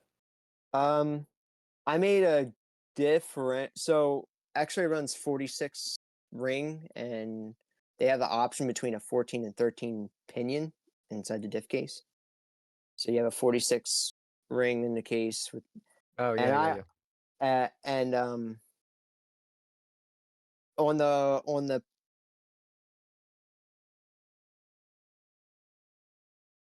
pinion for on the ring and pinion. So I went down to a 13 inside the diff case. So then now it's a 1346 inside the diff case when I went to the 2200, and then I dropped the pinion from a 17 on the motor to a 16 on the motor, and I can run the diff at 10K pretty much all the time in the center because the car just doesn't want to wheel spin like the 1900 does. It takes that torque out of it. Yeah, that's what I was going to say. Yeah. That larger torque. So Once again, to get it closer to a feeling of a nitro. So if you guys have any nitros, it does feel closer to the nitro because you get that higher top end. I can't And you don't believe have that. how much you refer to getting your e-buggy close to a nitro, and you don't own a nitro currently. Fuck are you doing? No. What are you doing? Well, hey, What? if I ever go back, but no, yeah, but let's be honest, a nitro car carries more natural corner speed, in my opinion, than an e-buggy does. I've never driven a nitro, so I can't speak on that. But Well, in my opinion, a nitro car feels like it carries more speed than an e-buggy car. And if you do drive a nitro car, Taylor's gonna feel this when he drives this. You're going around a track compared to an e-buggy, you feel like you're flying with an e-buggy. You know what I mean? Like you feel like you're Yeah. cruising. When you're with a nitro, you feel like you're just dilly-dallying. Like, woo, I'm doing jumps, woo, like It's the same slow. but different. It's really weird. But it feels really slow. Like it feels like it slows everything down. You know what I mean? Like, and that's what the Yeah, 2200 feels like. Go ahead. I want to hear. I mean, no, it's just because there's a lot. Literally, the only time I've run one was the cancer race last year. So, but it's just the fact that there's so much more going on. You're inputting through your transmitter, talk to a servo, which is then sliding a carburetor, and air and fuel is mixing and then combusting, and then coming out the crankshaft, spinning a clutch, which has to spin so fast before it even engages. And there's just so much more going on that, like, it is not the same. It's weird. Yeah. An e-buggy, it's great. It just works. It's like, okay, I understand this. This works. But then you're driving in the nitro car and you're like, what is happening? But it's great. I mean, Carrying corner speed for in the a sake nitro of car is way brapping. more important. Right. Mike. Because even when you do have power, it doesn't come on the same or whatever, and all this Yeah, there's just so much more going on that I have no business trying to fuck with it, but here I am. Colin, Yeah. you had Um, something to ask Mike. Yeah, Mike. Like you were saying with the nitro car, the corner speed's so important because it's not instant, right? Would you agree? Well, that's what the 2200 makes it feel like. The car's not instant anymore. You get what I mean? Yeah, Kinda, no, I know what you're yeah. saying. I don't like the feel of the 2200 because it's too. Mhm. I hate to say it, but it's too ballistic on the top end. You know what I mean? I'd rather just have Yeah, the 1900 work just Honda more VTEC linear. type feeling. You know what I mean? I But feel my, like. Sorry, go ahead, Colin. maybe it's the gearing of the X-ray being a 13 to a 46 Hmm. in the internal gearing, like in the in the ring and pinion inside the Yeah. diff case. Because I don't know of many cars that go that high. I know it's like 4313 or 4212 What or do our muggins do, Taylor? We can do that too. Yeah, I just can't remember what it not is. too often though. Most people just stick with the kit setup. so But I don't maybe even remember what is in it or what you changed. But go ahead. maybe it's because the ring's taller that doesn't make it feel as that pinion being so small compared to that taller gear on the ring that doesn't make the car ballistic. You know what I mean? Like or feel that way. Because like for me, I have my remote turned down to 92%, on the dual rate. Because if I go to 100%, she feels like like I put a turbo in her. You know what I mean? Like, and what I like then is I can bump that up. Say if we have a really long straightaway at LCRC, I can bump it up to 95, and I'll have plenty. I won't even get it slowed down. You know what I mean? So. I feel like a lot of that has to do with the driving style too. Like even as simple as coming out of the turns. Are you, squeezing? Are you going full wood coming out of the turn, or are you like half wood when you're coming out? Because if you're full wood with a 2200, you're gonna put that bitch like past over the fucking nitro pit. You're gonna cartwheel and it's gonna land on its wheels, and tires are still gonna be spinning. You're over in the golf course. Then, Well, it's actually the opposite. Because in my ESC, I had to turn down my throttle frequency and everything to get more punch. Well, and that's like, yeah, it could even go as far as that. Like, I don't know. I've never driven a 2200. Yeah, but a 2200 basically saps the torque out of it. So like when you like with the 1900, it replaces the torque with top end. Yeah. Yeah, that's all it does. Okay. But so from the X-ray car that I have and the gearing that the car has, it feels really good with the car because I don't feel like I'm blowing traction off every time I come out of the corner. I always Gotcha. felt like my dad was constantly complaining at me. I know when you have your dad who watches you, he's your best critic.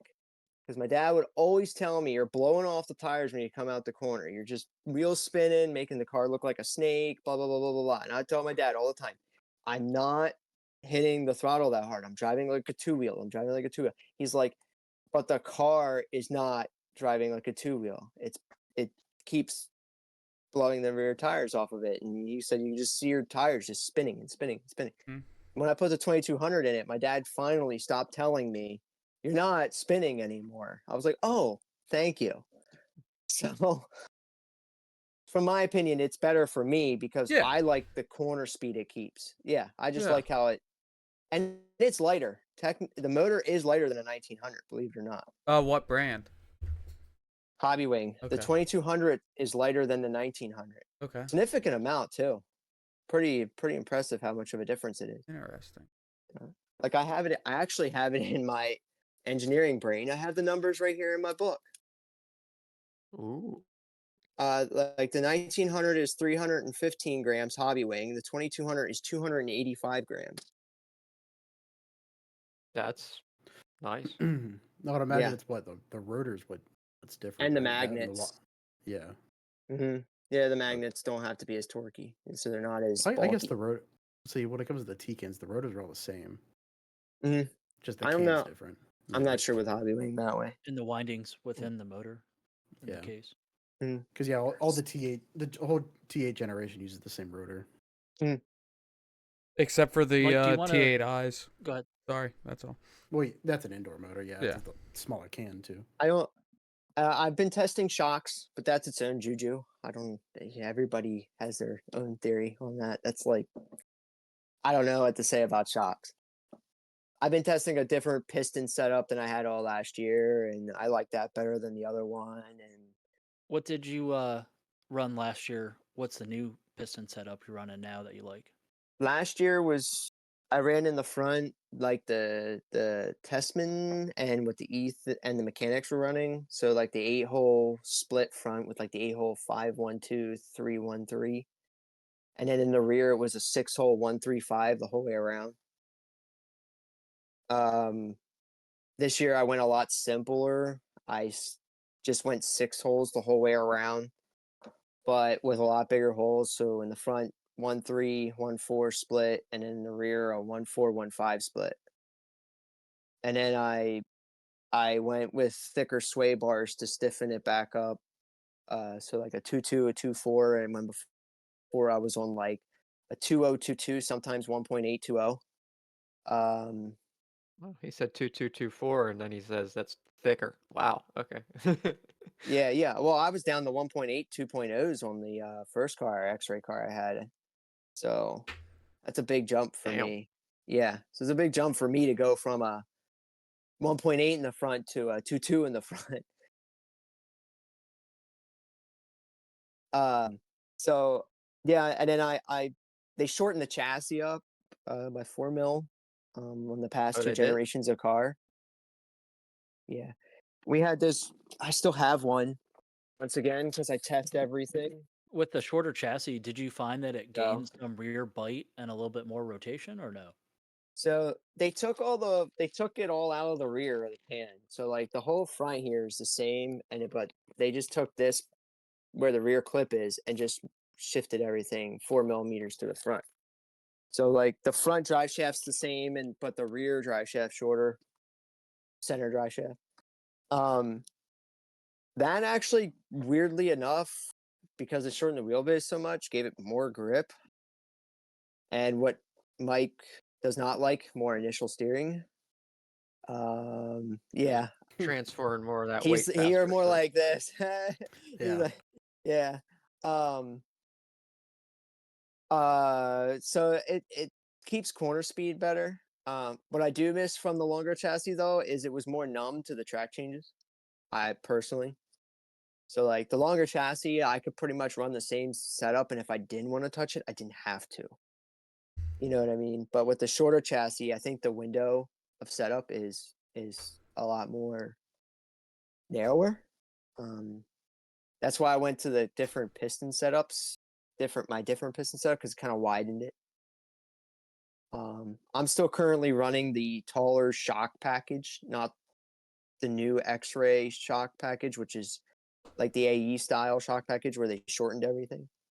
Is that Oh to yeah, try and they're get just it like a lower basically center made of a gravity? tower of the lower holes or something, right? Oh. Yeah, they're basically running the same shock towers, just they're running the lower holes like X-Ray has, like double, so Oh. lower. Wow. They're running it on this lower set, but the shock set that's on the current car only has the lower set. It's the complete opposite of the Techno with Oh, their okay, big, tall shorter split shocks to towers. match. Yeah. Okay. And they didn't shorten the rear body, but they shortened the front shock body. And what I've been hearing from the team is, because I don't want to say any names specifically if I'm even allowed to say, You can say whatever is you want the- as far as I'm concerned. but the car has a lot of Yeah. steering. Like they're running +3 Ackerman plates because of how much steering the car gained in the front. So, and they say how much it's pitching down when they jump, Mm-hmm. just because that shock can't travel Yeah. to keep it more level. Yeah. So I haven't gone to that car yet because I honestly don't feel like fighting that car. And as long as they have the shock towers and shock bodies and shafts, I'm going to stay with the longer because I don't agree with shortening everything. I really don't. In my humble opinion, I'm not the engineer of X-Ray, but I do not agree with shortening the stuff up. One of the reasons why I wasn't a fan of the new AE car when they came out with the 4.1 was because they shortened everything up. It just made everything harder. I mean, RC, I get we kill the fun of RC sometimes with optimizing everything. You know what I mean by that? Yeah. No, for sure. Yeah. As things get newer I know, and yeah. technology better and engineering is more, it's better, but it's more complex. Everything gets harder in a degree. Like, you know, the people that have been doing it for the past 5 to 10 years and have been staying up to date, it's like, oh, it's just this one change. But for the cat that, you know, raced 10 years ago and is now getting back into it, he's like, I can do what type of shit? You know, I need how many, you know, or try telling someone that thinks they can automatically compete at a pro level with an ace scale, like how much they got to spend and learn. Good luck. I feel like that's all racing though. Yeah. But like, why is Mayfield at the top? You know why? Because of experience. Yeah. He's not faster than everybody. He's just freaking got the experience. Yeah. Racecraft. And the thing is, a little bit of here, a little bit there. Yeah, as these cars get closer and these windows, they start like shortening everything and making everything. They're basically full circle. Because when I first started RC, everything was short, and then we elongated everything, and now we're going back to everything being short. It's a wheel. It's a wheel. It's funny because today I was looking at a vintage RC10 World's team car that came stock with the graphite chassis and everything. You know, like the OG, but the best of the OG. And back then, they were using the universal joints on the rear axles. Yeah. When I got into it 10 years ago, we were using the CVs with the pin and the cup and everything. That was standard. But now, my fucking brand new Techno, it's got the CVs back on it. So, like you said, full circle, we said, no, that's no good. We got to run the CVs. Yeah, nope, CVs suck. Yeah. We were doing this 30 years ago. Yeah. Yeah, because like the original B3, the B3, RC8 B3, when it came out, we had a real short shock tower, and the front shock tower was shorter. It wasn't much shorter, but it was shorter. And then when the 3.1 came out, they made the rear shock tower taller, and they lengthened the front shock tower, and they lengthened the shafts, you know. And then now they're like, oh, B4.1. And then was it the B3.1 or the B3.2 when they went to the narrow pivot? I think the 0.2, then they went to the narrow pivot in the back. The 0.1, they did like an update release where they were starting to already go to the narrow, and then they just released the kit with it. So right, and now they have the B4 where they have the front end that they changed to make it the B4, and now they're releasing kits to make it back to basically the front end of the old car, and you're like, what are they doing? Well, believe it or not, I was the first one to say that new front end on the. I think I actually I talked to Vin about that new front end with the wider. What was it? Top plate.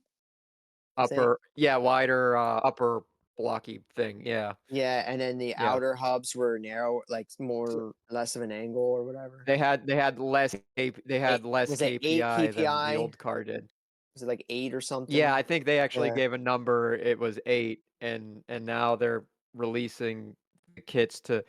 Now I don't know if because it comes with a shock tower, so I don't know if it moves that upper it narrows it up bar blocky thing, makes it narrow again or not. Oh, it does. It has that too. Oh, I was gonna say I thought it was just the just these in the higher KPI again, but okay. Well, so it has I guess it has arms to match. Yes, yeah. The arms were the same length. They never changed the length of the arm. It was just they widened it. They changed. Wow. Okay. Where they changed it was at the hub. They made the hub where it didn't have as much of a protruding upper ball. The ball was more. It didn't have as much KPI. It was more stood up. Yeah. So it wasn't like this. It was more stood up. So the arm was still the same length, and I don't know if Taylor agrees, but on the did you run the narrow pivot, upper pivot on the 3.2 truck or anything like that? I did not know. Well, in my opinion, it gave me less steering. And the truck that we had, the 3.2 truck that we had, it was probably the best truck other than the rear Not disc. like the original truck didn't do that too. Yeah. Sorry. But the truck, actually, my 0.1 would snort when he slammed on the brakes. Yeah. Yeah. I ended up curing that, believe it or not. I ran buggy gears and then diff and then just geared the heck out of the motor, like down to a 13-tooth motor. I did the same thing, Colin. Yeah. Like to fix it. Yeah. And it's I don't know if you're paying attention because they now release the kit that comes with the right Mhm. gears that it needs and the carbon gearboxes. And years ago, when I was running the Associated, I did the same thing. I was like, I could see it. And I'm like, these gearboxes have way too much play in them. Mhm. So I went, as soon as they released the Yeah, carbon HD. gearboxes, I went to the carbon gearbox because it wasn't allowing the diff to move around. And then obviously, if it's moving around, it's going to skip a tooth or a gear. And then once it skips one, it's just gone. And then I went to the buggy gears at the time, the 4212s, I believe they Yep. were, and then changed the pinion gear and all that on the motor. So I like the combo, and it was much more reliable. But now they re-released the truck to what it should have had originally. Yeah. Yep. So next topic, guys, or Yeah. I other than testing different tires that I like, I don't know if anybody else has done that. I've gotten rid of some tires out of my box that I don't like the relapse. But- I have them on my car currently because they got fresh wheels because I never use them. That's what are your favorite tires running? yeah, that's perfect. And how many tires do you bring? Because now on this podcast, I think some of us are trying to stick to like a 3-tire rule. Uncle including Mike myself, and- 3-tire rule. Yeah, I've been we're doing calling it yep. that. I've been doing that for a while now. And there's Alex So, yesterday buying a new set of tires. Yeah, I okay. needed relapse. I don't have relapse in my box. so I've been sticking with tread patterns, so 3 different tread patterns, because I don't have enough money to keep everything in stock. Yeah, So like tread pattern. I mean, yeah, obviously you keep compounds for things. That's a no-brainer. yeah. But like, yeah, for a tread pattern, like the 3 So tread like patterns to keep it simple. definitely reflex. We all love the reflex. I definitely keep what I keep the most compounds in each, I guess I'll say 2 is like reflex I keep the most of is like super soft and soft. Yeah. I only have like 1 set of aqua, reflex because I don't think I'll use that very much. And then and I have like 1 set of the black, the mega soft or whatever. Hey, I got those. Yeah, just in case, you never know. Mike told me I need to keep them. Yeah, and then like the I used to keep relapses, but now I'm a detox fan, Taylor. Yeah. And them I'm keeping blues and aquas in because of course they're gonna be for like hot Mug and challenge. grooved. Yeah, so I'm not really keeping super soft for them at all. And then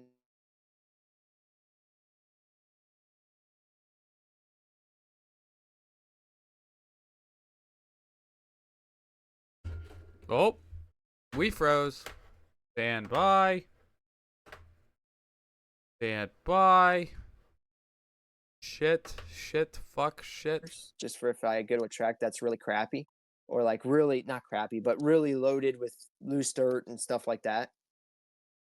So that leads into, and I don't mean to cut yeah. you off, Colin. I know Wow. Mike's a little bit on time here. That's fine. We had an audience listener question. Chris Patterson asked when we would run a bar tire and the conditions and stuff. And I'd like Uncle Mike to let us know his thoughts on that in case you got to bounce out. Yeah. Go ahead. Let him go first. Just Yeah. in case. And then Yeah. we'll all talk about it too just after Yeah. that. Yeah, I mean, well, when I run a bar tire, to me, it's fairly simple, right? It doesn't matter if it's wet or dry; it just matters with dust. You know, if it's hard pack, low dust, then you can get away with a bar or a web, for the most part. Now there's different flavors of webs. You know, there's not just a straight web tire anymore. To where like historically, when I did Proline, it was the Electron, right? Now with ProMotion, we have the Havoc, to where it's a hybrid bar pin, to where it should be able to get through a little bit of dust, just a little bit, not a lot, just a little bit of dust. But it has to be hard packed. If it's overly wet, I'll go more towards a straight bar than anything with a pin, just so the tire doesn't dig; it just stays on top. And then let the natural grip in the dirt transfer. Instead of really generating grip, because the grip's already there. And then pin every other time, or that's not that condition. So I'm more Down to that. I'm more of a pin guy myself. Like when the track was really we actually had a situation where like the track was actually really mucked up and all that. It was actually trains the last time was because the rain was on and off, and we were coming off sometimes not super mugged up. Like our cars weren't 100 pounds. I don't know if you guys ever been in that situation, but that sucks. Um, Yeah. yeah, we were in that. I personally would probably not drop my car and skip that heat. But we weren't that I'm with you mucked on up. that. I Yeah. don't run in the mud. We weren't like that mucked up, but we had like, a little bit of mud on the you know, rear arms and stuff like that and inside the rims. And I honestly was on I didn't even think about a bar even in that situation. I went with like the most spaced pin I had, which of course is the reflex. And I feel like that was my better option. And the only reason I say that, Mike, is because of the marbles. I think you get to Yeah. a point where once it marbles up, you gotta go back to the pin. Oh yeah, no, 100%. Like Yeah. I would really have to be there to see the dirt, right? Yeah. So, I mean, what I'm saying is more just generalized. What's always the Yeah. thought in my head, but until I see the track, I can look at a track and be like, okay, this and this are gonna work. This is a scary option that might be fast. It's Have like, you ever tried a bar at night at LCRC? yeah. Because a few people have. hmm I hear mixed reviews. So Do you I've like only it? ever gotten it to, well, I've only ever gotten it to work once. Okay. So, there's, I won't get into the full story, but yes, I've ran electrons there, and I've had one of my best qualifiers ever on electrons Okay. at night at LCRC. We've also gotten, you ran AKA, you ever hear of the RASP AKA tire? Mm-hmm. Yeah. Yeah, so we've gotten that to work at LCRC one time. Mm-hmm. That was the same night where my electrons worked. So it was real hard packed, natural moisture coming out of the track, very low dust. Okay. Um, but yeah, no, normally though at LCRC at night would be like a whole shot, you Yeah. know, Yeah, I've been at trying least to find a historically. better tire at night there than a reflex. I do not like the reflex at night. So what Double I'm going to bars. do next weekend is I have those Havocs. That's what I'm Mhm. hoping is going to be nice at Luxus. back condition. Okay. Yeah. So Have to let me know how they run. yeah, I will. Well, that's enough tire talk for me, Taylor. I can't do much more tires. I'll do everything else but tires. Batteries, Yeah, shocks, yeah, that makes sense. tires I was just gonna are say, yeah. for me, my opinion, when you run a bar tire, I think a bar tire is mostly gonna always be the fastest tire in the right condition Mhm. because the conditions that warrant a bar tire is when it's not going to be any sort of loom, any sort of dust, and whether you can achieve that in a couple ways. Either it's got a really good groove and it's blown off, or it's got some moisture in the track where it's not going to come apart. Do you guys kind of agree to that? Mike, My what are your thoughts? Colin? yeah. Yeah. I have a whole separate take on bar tires after playing with them so much. I've always been a big bar tire fan. And okay, first of all, if you guys don't have a Lux or a Havoc or whatever similar compound for whatever similar tread pattern for whatever brand you run, you're fucking wrong. The Lux, I can't express how good of a tire this fucking tread pattern is. It is like your safe bet bar tire. Like when you know the track can handle a bar tire, but you don't know if it's if it's good enough for ellipse or what. If you put on fucking Luxes, you'll be fast as fuck. But like at Browns, when we were at Browns this past weekend, it was wet, like not muddy wet, but there's a lot of moisture in the track, and I'm like, I think Luxes are gonna work. I threw on Luxes for practice. Things are fast as fuck. I ran Luxes and I was pushing a little bit, and then I ran Reflexes and I was pushing the same amount, but I didn't have as much forward bite. I'm like, okay, I'm gonna run Luxes and then tune to the Luxes. ran that through the first qualifier, and then the sun was coming out. Temperature went up probably 20 degrees. And the track was starting to dust up. So I'm like, okay, I'm going to do the smart thing and just go to reflexes now, which was the smart move. And I really didn't make any changes to the car past that because just changing to the reflexes just did what it, kept me what I was doing. But circle back to my point of this is like your Luxes, I feel, are your in between the reflex and the double bars, or the reflex and the ellipse, or the Havocs. I think they are in promotion or whatever. Like, they are just such a good tire. It doesn't need to be wet for them to work, and it doesn't need to be no dust for them to work. It's like slight dust on the track, whether there's moisture or not. These fucking things work all the time for no reason. I don't get it. And so far, my experience with the JC double bars has been the same case. I was on blue double bars at Motorama, and I fucking loved them. They were fast as hell.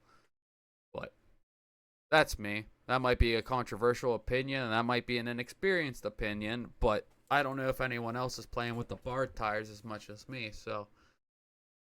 A lot of it comes down to, Alex, is if I can make my driving line this wide instead of this wide, I'm going to go with that wide. No, you definitely make a point That's there. a safe bet, and that's but- usually the reflex. Right. Yeah. But the Luxes, and this is where I come in with the Luxes being that in between, like, if you get into the loom with the Luxes, you're not wishy-washy.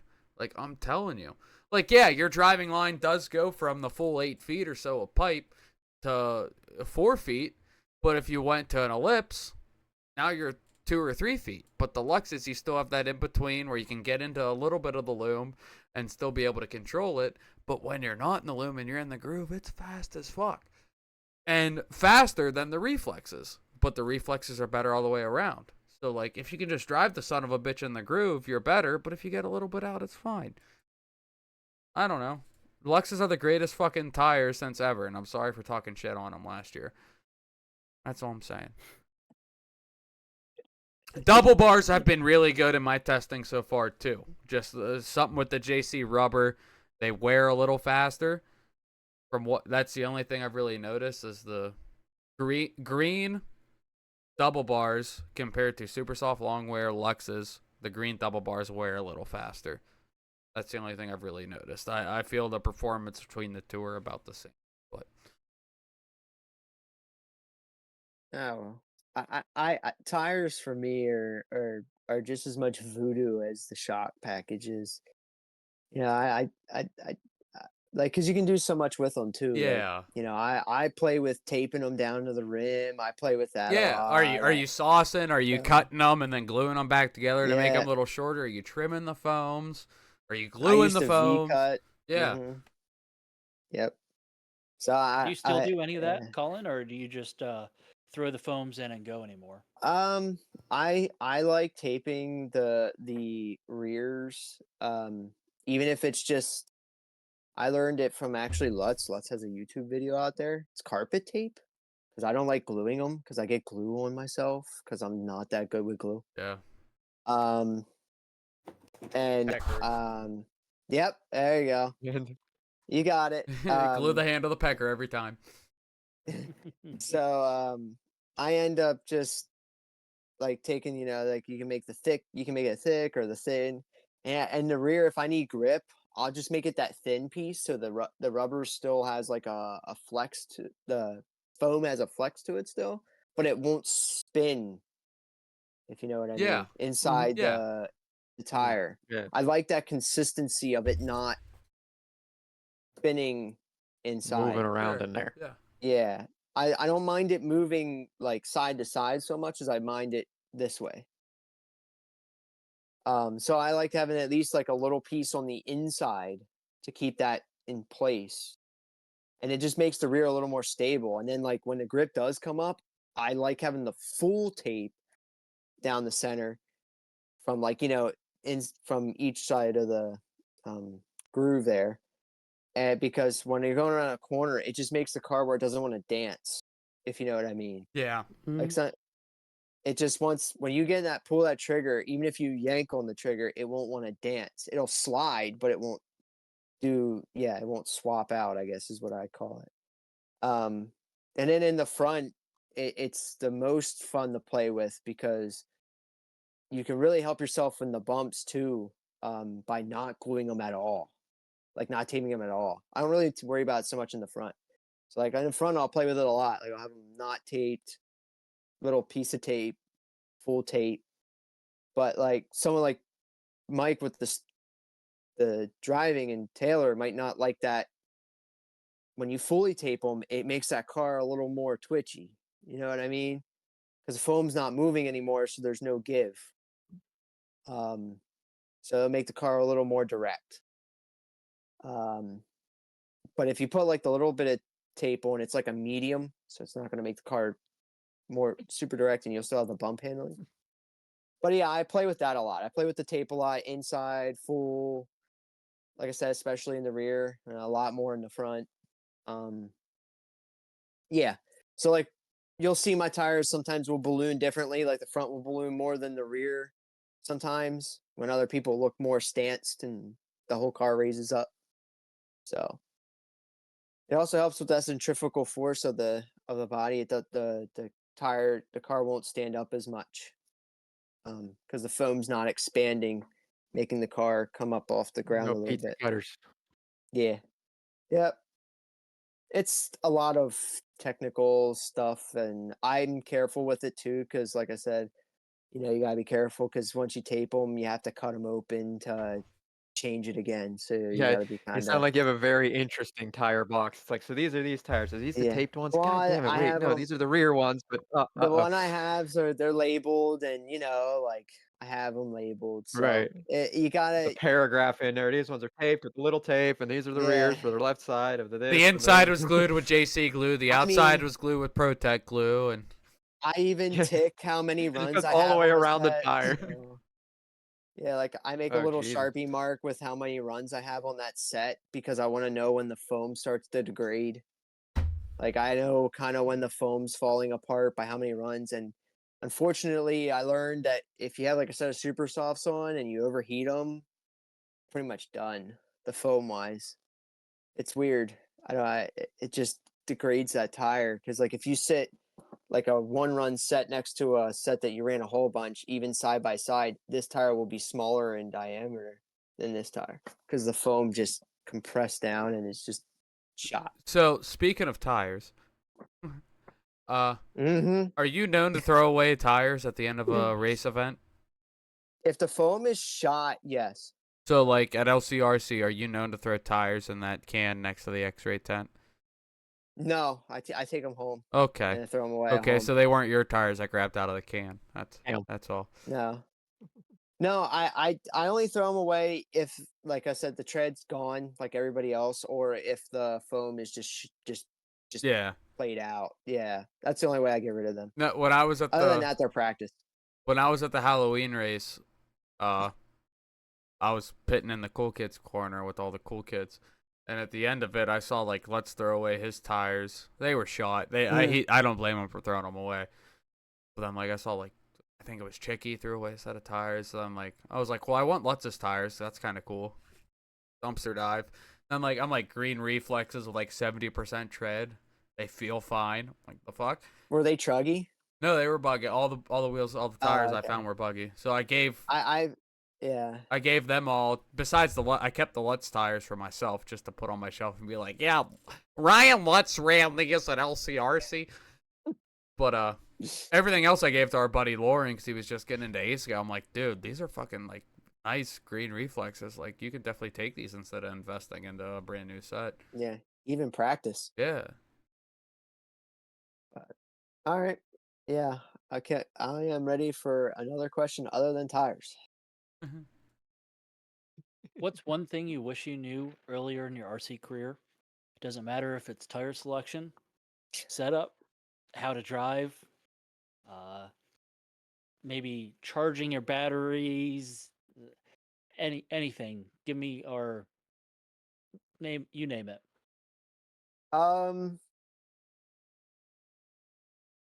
If I were to restart, I'd say, you know what, Taylor? I'd say I don't even think I would want to change anything. because of the way we started with my father. Because if I would have known more, it would have took less of my father out of the picture. So my dad wouldn't have been wrenching all my stuff. My dad wouldn't have been making the setup changes, and it wouldn't have been just me driving.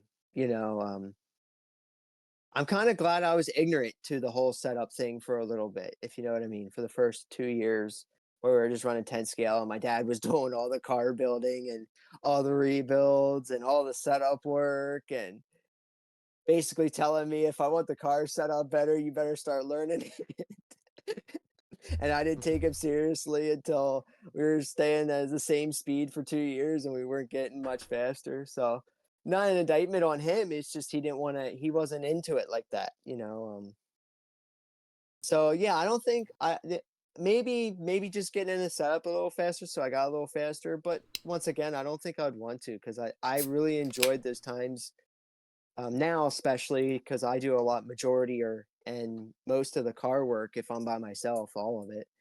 And when I have my dad there, it just makes it's not even so much that he'll do stuff for me, because I love when he does shock oil for me. He makes the best shocks in the world.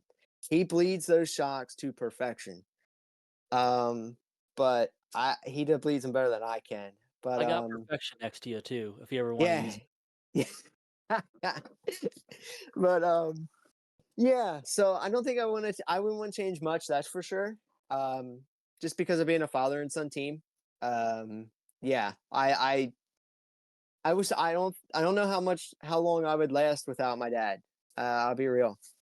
Because as much as I enjoy everybody and everything, my dad is like my RC motivator. That's good. Just to see the smile on his face when I'm even doing crap on the track. It makes all the table wrenching and frustration and tire management worth it. So yeah. And I'm thankful for too. Like, I have to say this, I am thankful for my teammates too. I wish I would have relied on my teammates a little bit more. That's the one. There you go, Taylor. I Okay. wish I would have gotten out and relied on my teammates more before I was even on the team. Even by teammates, I mean same chassis people, sponsored, not sponsored.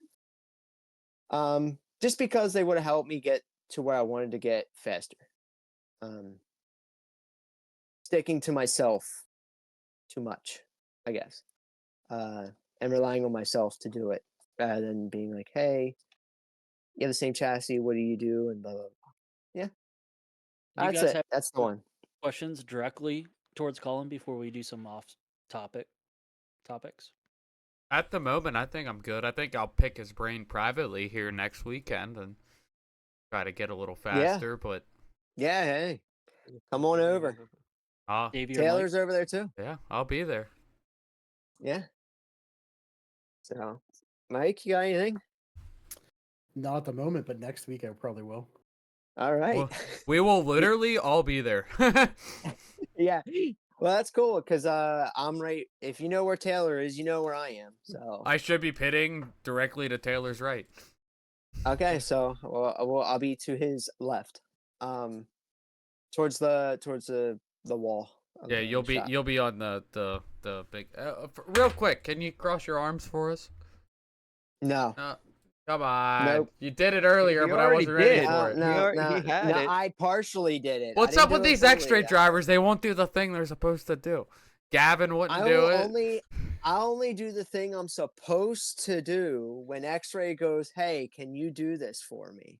When he's asked And then to after do that, it. I'll do it for anybody. That's I'll a do it for respectful anybody after answer. that. That's fair. Yeah, I can't argue with that. I want XRAY/RC America to ask me first. And then when anybody else asks me, I will stand there with my arms folded and do whatever you want. I will come on here just for on command. Do the thing. Yeah. I'll come in here for 5 minutes and do the thing for you after X-Ray asks me. Perfect. Okay. Yes. Do you guys I'll stand do here for the whole photos? podcast. Does Chicky have you guys do group photos and all that? It's just a group. I haven't had a group photo. It's been more like you take like I've had Paul come around or Jason or somebody come around and take a picture of us at our like pit tables. with like our cars out and our tools and shirts and stuff. But I haven't had a group photo, I don't think yet. I could be wrong, but I don't think if it did happen, I wasn't there for it. Okay. Anyway, yep. Because it could have been set up, but we all know how RC goes. Everybody takes off or something. And It's does like something herding else. cats. Yes. Real quick I before can, we move into the next topic, for the listeners, maybe third time's a charm. We're looking for an X-ray driver to have on as a guest that'll do the pose. So hey, like I said, X-Ray asked me to. I will come No, on here just I for a couple understand, minutes, yeah. and then I'll come on. Yeah. Full respect. Full respect. Yep, that is my reason. Me and Davey have a meme thing that's like an inside joke that we tell everyone about, but Mm. I think only Davey and I find it funny. So, I've heard a lot of things about X-ray team before I was around the X-ray team, and they weren't all necessarily good. And then when I was on the X-ray team, I was like, I don't understand what you guys are talking about. So it was funny, different, but Speaking of yeah. X-ray team, you guys see Dakota had his baby today? oh, did he? No, I didn't see Yeah, that. yep. Yeah. he had a boy. Congratulations, Dakota, and wife. For when him and his wife both listen to this. Yeah, right. Yeah, in 10 years from now. But congratulations. He has to do it now while he has a little bit of free time before. Well, text them. You're in the group chat together on Discord Yeah. or something, probably. No, I don't have a group chat with Dakota Fenn, my friend. No, I do not. I'm not that good yet. But no, yeah, the main guys I talk to on the X-ray team are probably Ethan and Jason, mechanic, and Paul Cicero. They're probably the main guys that I get information from or want anything from or ask me for anything. So, yep, and then give me updates on the new cars, what's different, whatnot. Yeah. There's some very helpful guys too. Yeah. Oh, for sure. I didn't know. I got the 24 chassis was out of stock, and I didn't think they were going to come back in because of being the old car.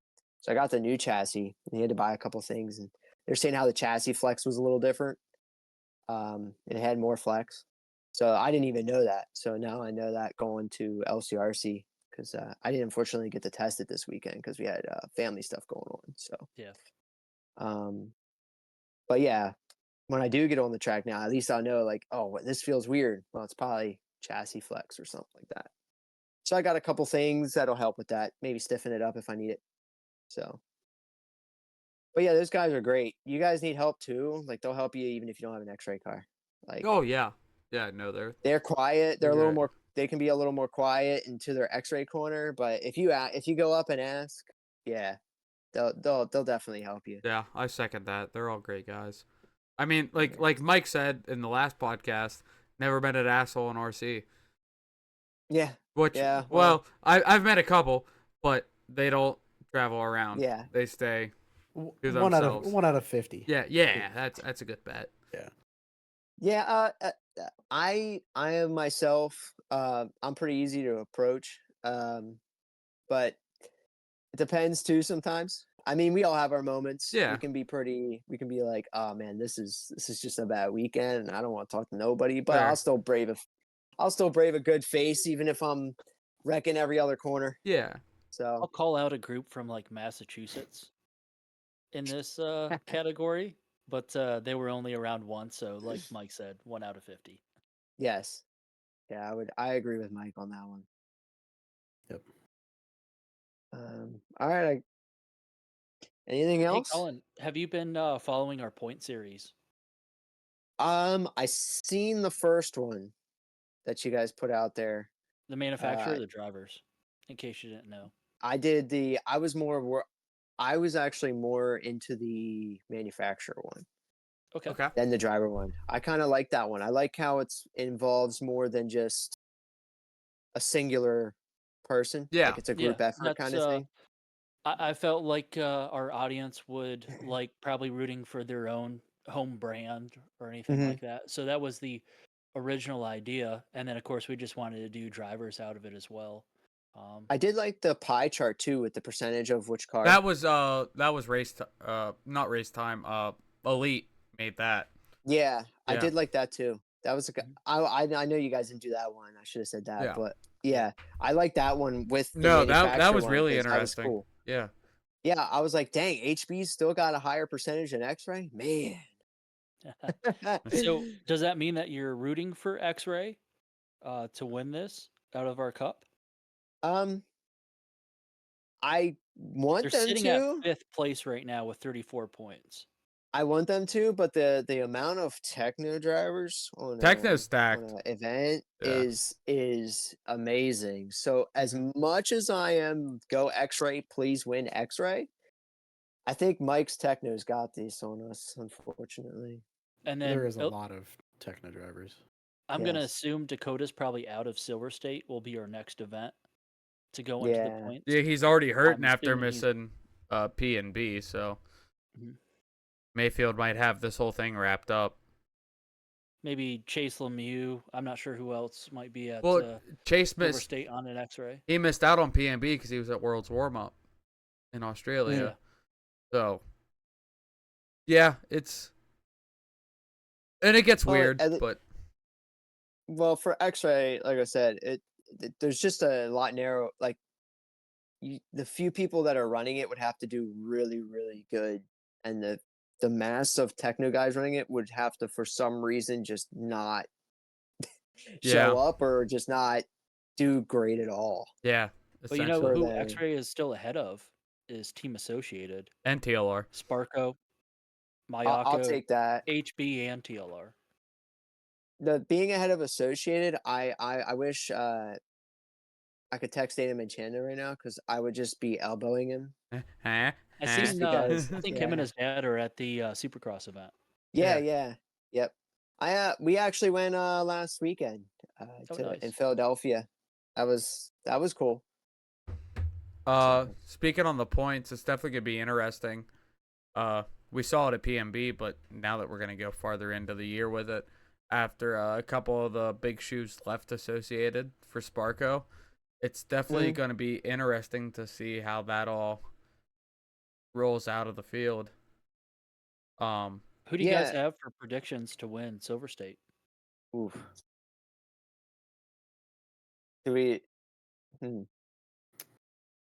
Is anybody overseas coming over? Do we know at all? And are we Anyone picking here? on only Nitro Buggy? Keeping it Nitro Buggy Yeah. specific? We're just going Yes. with Nitro Buggy. Oh man, Nitro Buggy. It's hard. all It's the always hard to same- bet against Mayfield, but Seth Van Dalen's been doing really, really good. I don't Yeah. think Yeah, he's he gonna Russ have has it. been testing tires at I think Thornhill for the last day or so, All right. and go ahead. Top 3 spots out of everyone for Pro Nitro Buggy finish at Silver State predictions. Mm. We'll start. I'll go first. Okay, Mike. Yeah. Yeah, go ahead. I'm gonna go Mayfield, Seth, and then Mason Fuller. Okay. I guess I can go next. I'll go Mason Fuller. I think he's been Okay. he could have had a couple of them over Mayfield, and he just hasn't finished it off. I guess. So True. that's why I'm going to say that. I definitely have to go Mayfield second because he's always a safe bet, and then third, I'm going to go with like a wild card. I'm going to go Lutz. Just yeah. Because I don't know if Chase Lemieux is going to go or not, so I'll just say Lutz. Because I know he's going to be there. I don't want to pick someone I don't know if it's going to be there or not. I'm gonna flip my 2 and 3. I'm gonna put Seth in third, Mason second. Yeah. Taylor or Alex? Go ahead. I'm gonna put Lutz on top. Mayfield 2. I'm gonna put Brandon Rose 3. Oh wow! All right. Okay. Yeah. AE Freshie. Yeah. You still thinking, Davey? Yeah, I mean, I'm gonna go Mayfield, Lutz, third, JC3 if he shows up. Yeah. I don't think he's coming, but If he doesn't come, I'm going to put Mason. So flip flop, either JC3 if he shows up. If he doesn't, I'm going to go Mason Fuller. Yeah, that's what I was worried about. Was if any of them were to come over, because I was going to go Mason, JC3, and then Mayfield. Actually, If I think JC3 if I shows needed up, to. he's definitely in the top 3. Yeah, JQ posted Yeah, I would- today Cavallari and Elliott Boots testing.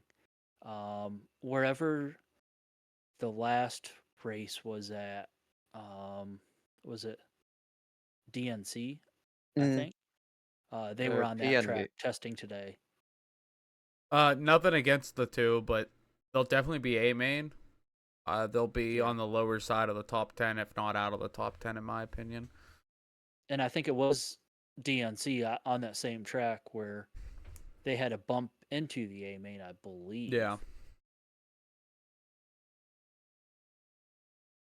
Davey? Still waiting on the top 3. Yeah. Oh, jeez, I don't know.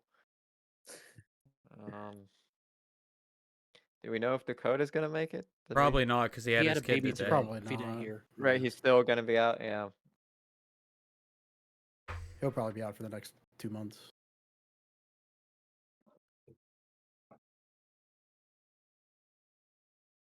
I don't know. What was Taylor's again?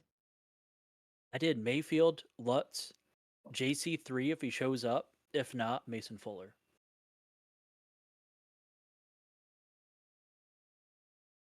Mayfield, Lutz.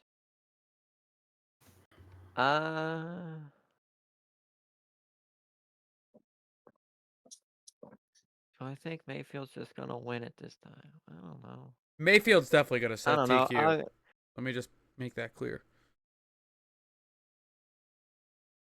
That's all. Mayfield set in TQ. Really? Oh, yeah. I don't know. I kind of like Taylor's. Just flip it around a little bit, but I don't know how I would. I You do it any way you grasping want it to, man. draws here. He's chalking it up.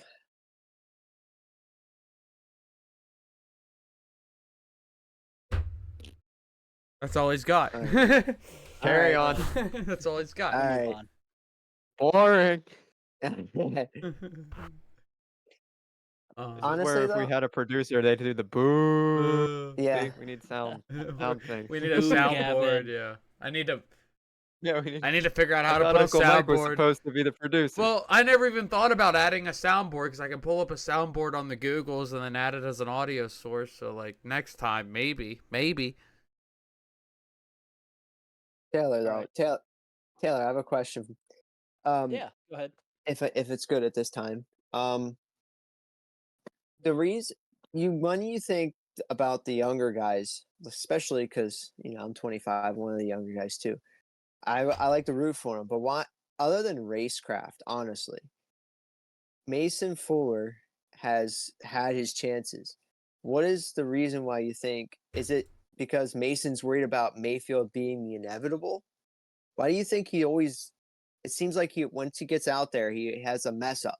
You know what I mean? Like he gets in his own head or something. Yeah, do you have like a better idea than I do? Like do you have a different opinion than I do? I've seen similar things, and I don't think any of us who aren't real close to him are going to have the right answer. Mm-hmm. I would say it seems like either he's had something break on the car, or something's gone wrong. Those sort of things I think just come in time and testing, or faith in the equipment. Other things, it seems like he's making silly mistakes that he shouldn't. He's somebody that can throw in like a really good hot lap and maybe have the fastest lap on the track, but he can't put it together to where he can drive where I think somebody like a Mayfield can win the race and they're driving at like, I'd say that like 88, 90% of their skill level. And they know when to drive like that. And then they also know when they need to push it to a 95%, to a 98%, or push it to that 100%. I think the people who are older, you can see that in their driving. And they also can strategize that in their fuel stops and things like that. I think we're starting to see that too with people are really pushing the time on their fuel stops on that. Um, and then trying to strategize that along with are they driving conservative? Are they trying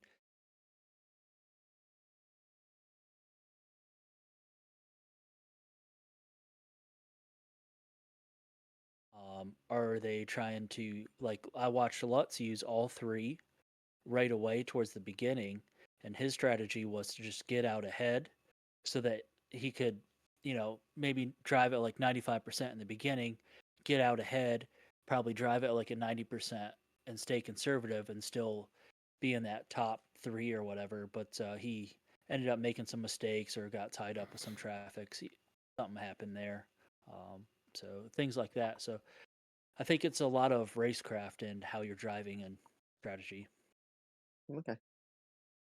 Yeah. What do you guys think? Anything, Mike or Alex? I I can't. mean, oh, racecraft and strategy is definitely huge. So Yeah.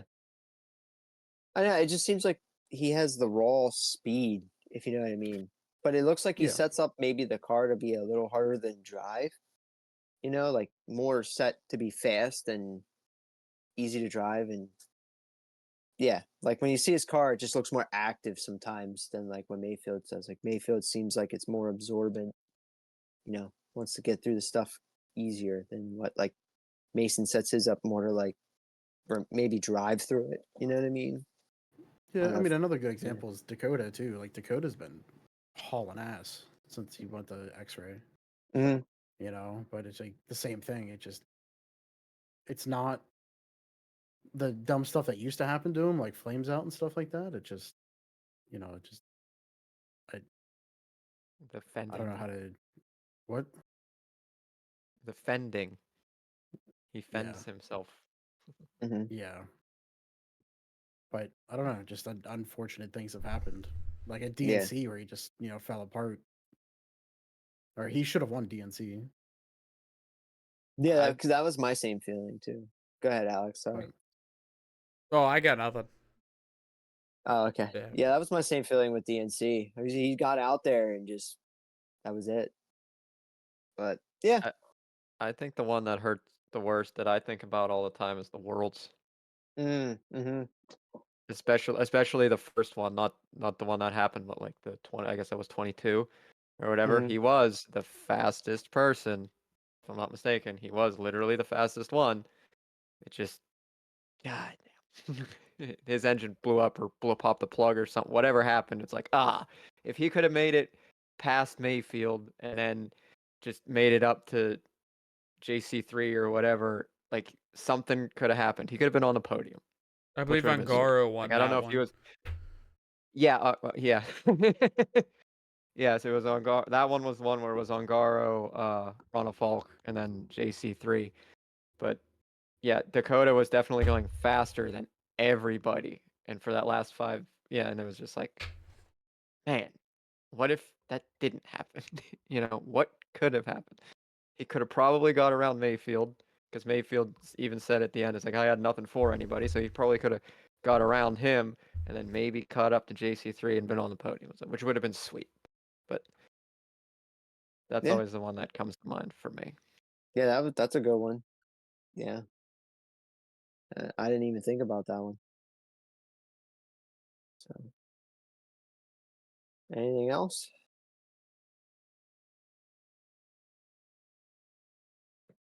Not on that. Okay. We only had one other topic. Chris Pieri wanted to ask about dealing with haters. I have just a short reply to that. Oh, tell This him where to comes from shove it. more no, this comes more from a bodybuilding point of view because there's a lot of hate in that community.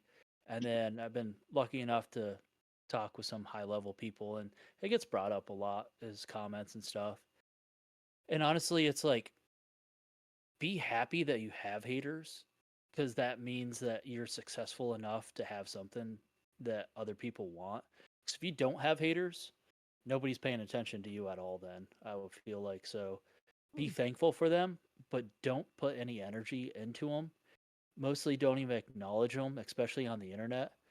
Put the time in acknowledging the people that would make you successful or people that you can actually help in a positive manner, especially if it's going to affect your sponsors or we're talking about little cash in any way. Because he's got some pretty good sponsorship opportunities right now and he's only getting faster.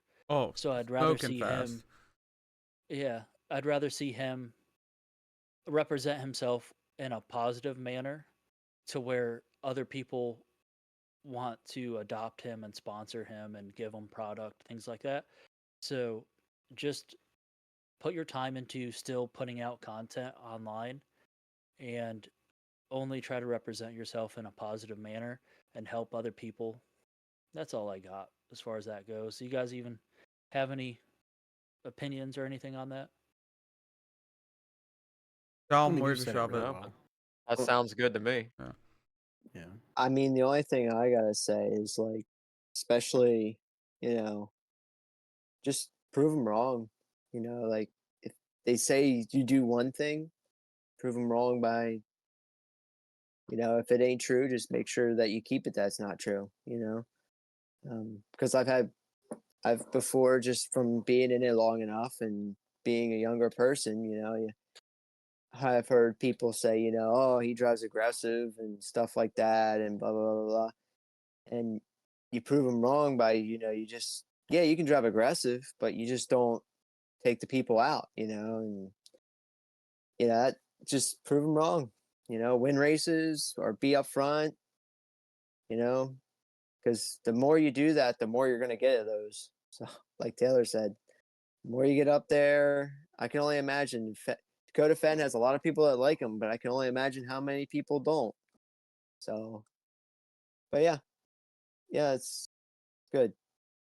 Hey, It's a one good other thing. thing to bring up and to swing around on is everybody listening to this should come see us at LCRC for stickers. Oh yeah, Yes. Yes, yeah. definitely. Get all that promotion out there. Come on now. That's right. Did you see Alex got some stickers made up there, Colin? Yeah. I seen on the. Yeah. I have about 200 stickers to hand out. Ooh. When I was at ACS Hobbies, I told Tony, I said, I need this logo that Mike made up. I said, I need that printed 2-inch circle. Like, how many you want? I'm like, I don't know, fucking 50. Well, I guess Colleen hit the button that said 70. So he printed out a sheet 70, and I was like poking them out last night. I was like, this is great. And I was like, fuck it. Because a bunch of people there at the 1RC races wanted them, so I'm like handing a couple out at a time. I was like, Tony, print me another 70. And like, I'm in the Discord chat we have, and I'm like, boys, I got another 70 on the fucking printer right now. And then Mike's like, I want to cover everyone's car with stickers. So I'm like, Tony, another 70. No one's car is safe. Yeah. Colin, if you don't get one from us, I'm putting one right over top your X-ray sticker. Yeah. Hey! Now that's gonna be pretty hard. I got a pretty big X-ray sticker on there. See, Come on. Oh, you we gotta, got you gotta put it on the 270 front stickers. windshield. Yeah. You gotta put it on the windshield so the Yeah. driver can't see. Come on. Yeah. This sticker is large and Pretty- inconvenient, but I sure do love Slowest Fast But RC man, podcast. I love this podcast. See, I'm gonna have a pocket full when I marshal, so every time I have to flip a car over, I'll be like, "Gotcha, bitch. Go on." Yeah, slap it on the center of the chassis, so every time they roll over. Oh wait, do that again. Hold that up again. The What? car. Did they? Oh, look at that. It's all closed off. They don't have a little hole for the spur gear. Oh, wow. I didn't notice Yeah. that. Yeah, for the electric car anyway. I don't know about Snazzy. the nitro. That's how The techno nitro, is. they have to have the opening.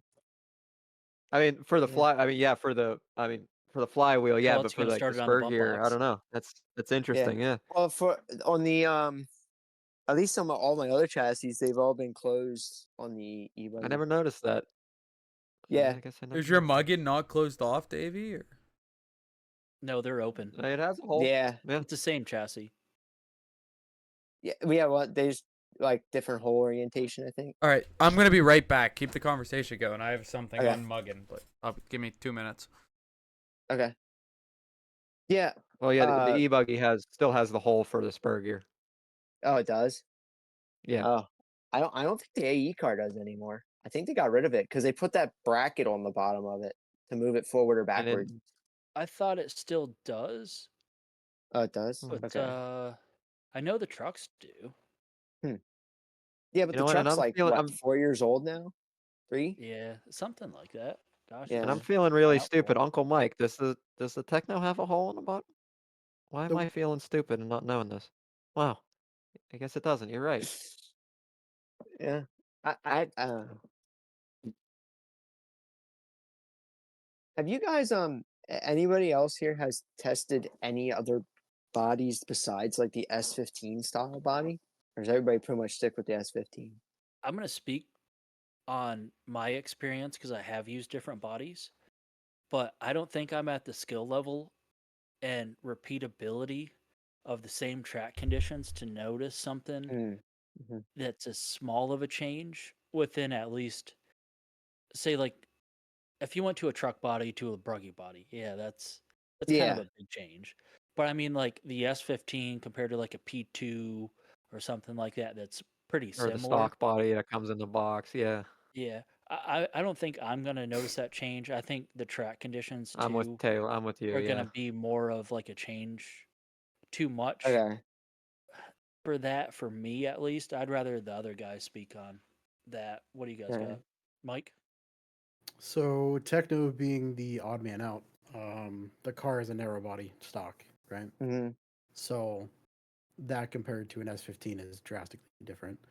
Um, but I do have the wide body on my car now, and it is the S15. I haven't Yeah. tried any other um, nitro body yet, but that was my first pick. So Yeah, because I was gonna like battle can a P2 body and yeah, just mess with it. You know what I mean? I just wanted to mess with it. I'm sure you know since you did a lot of 10 scale, but in two wheel it matters a lot. Yeah. I've seen, doesn't But JC have like 3 different ones for them now? they Yeah. do, yeah, and they all Yeah, do something different. of course, of course. I feel like in 10 scale too, you can recreate the same conditions as when you went out because it's indoors.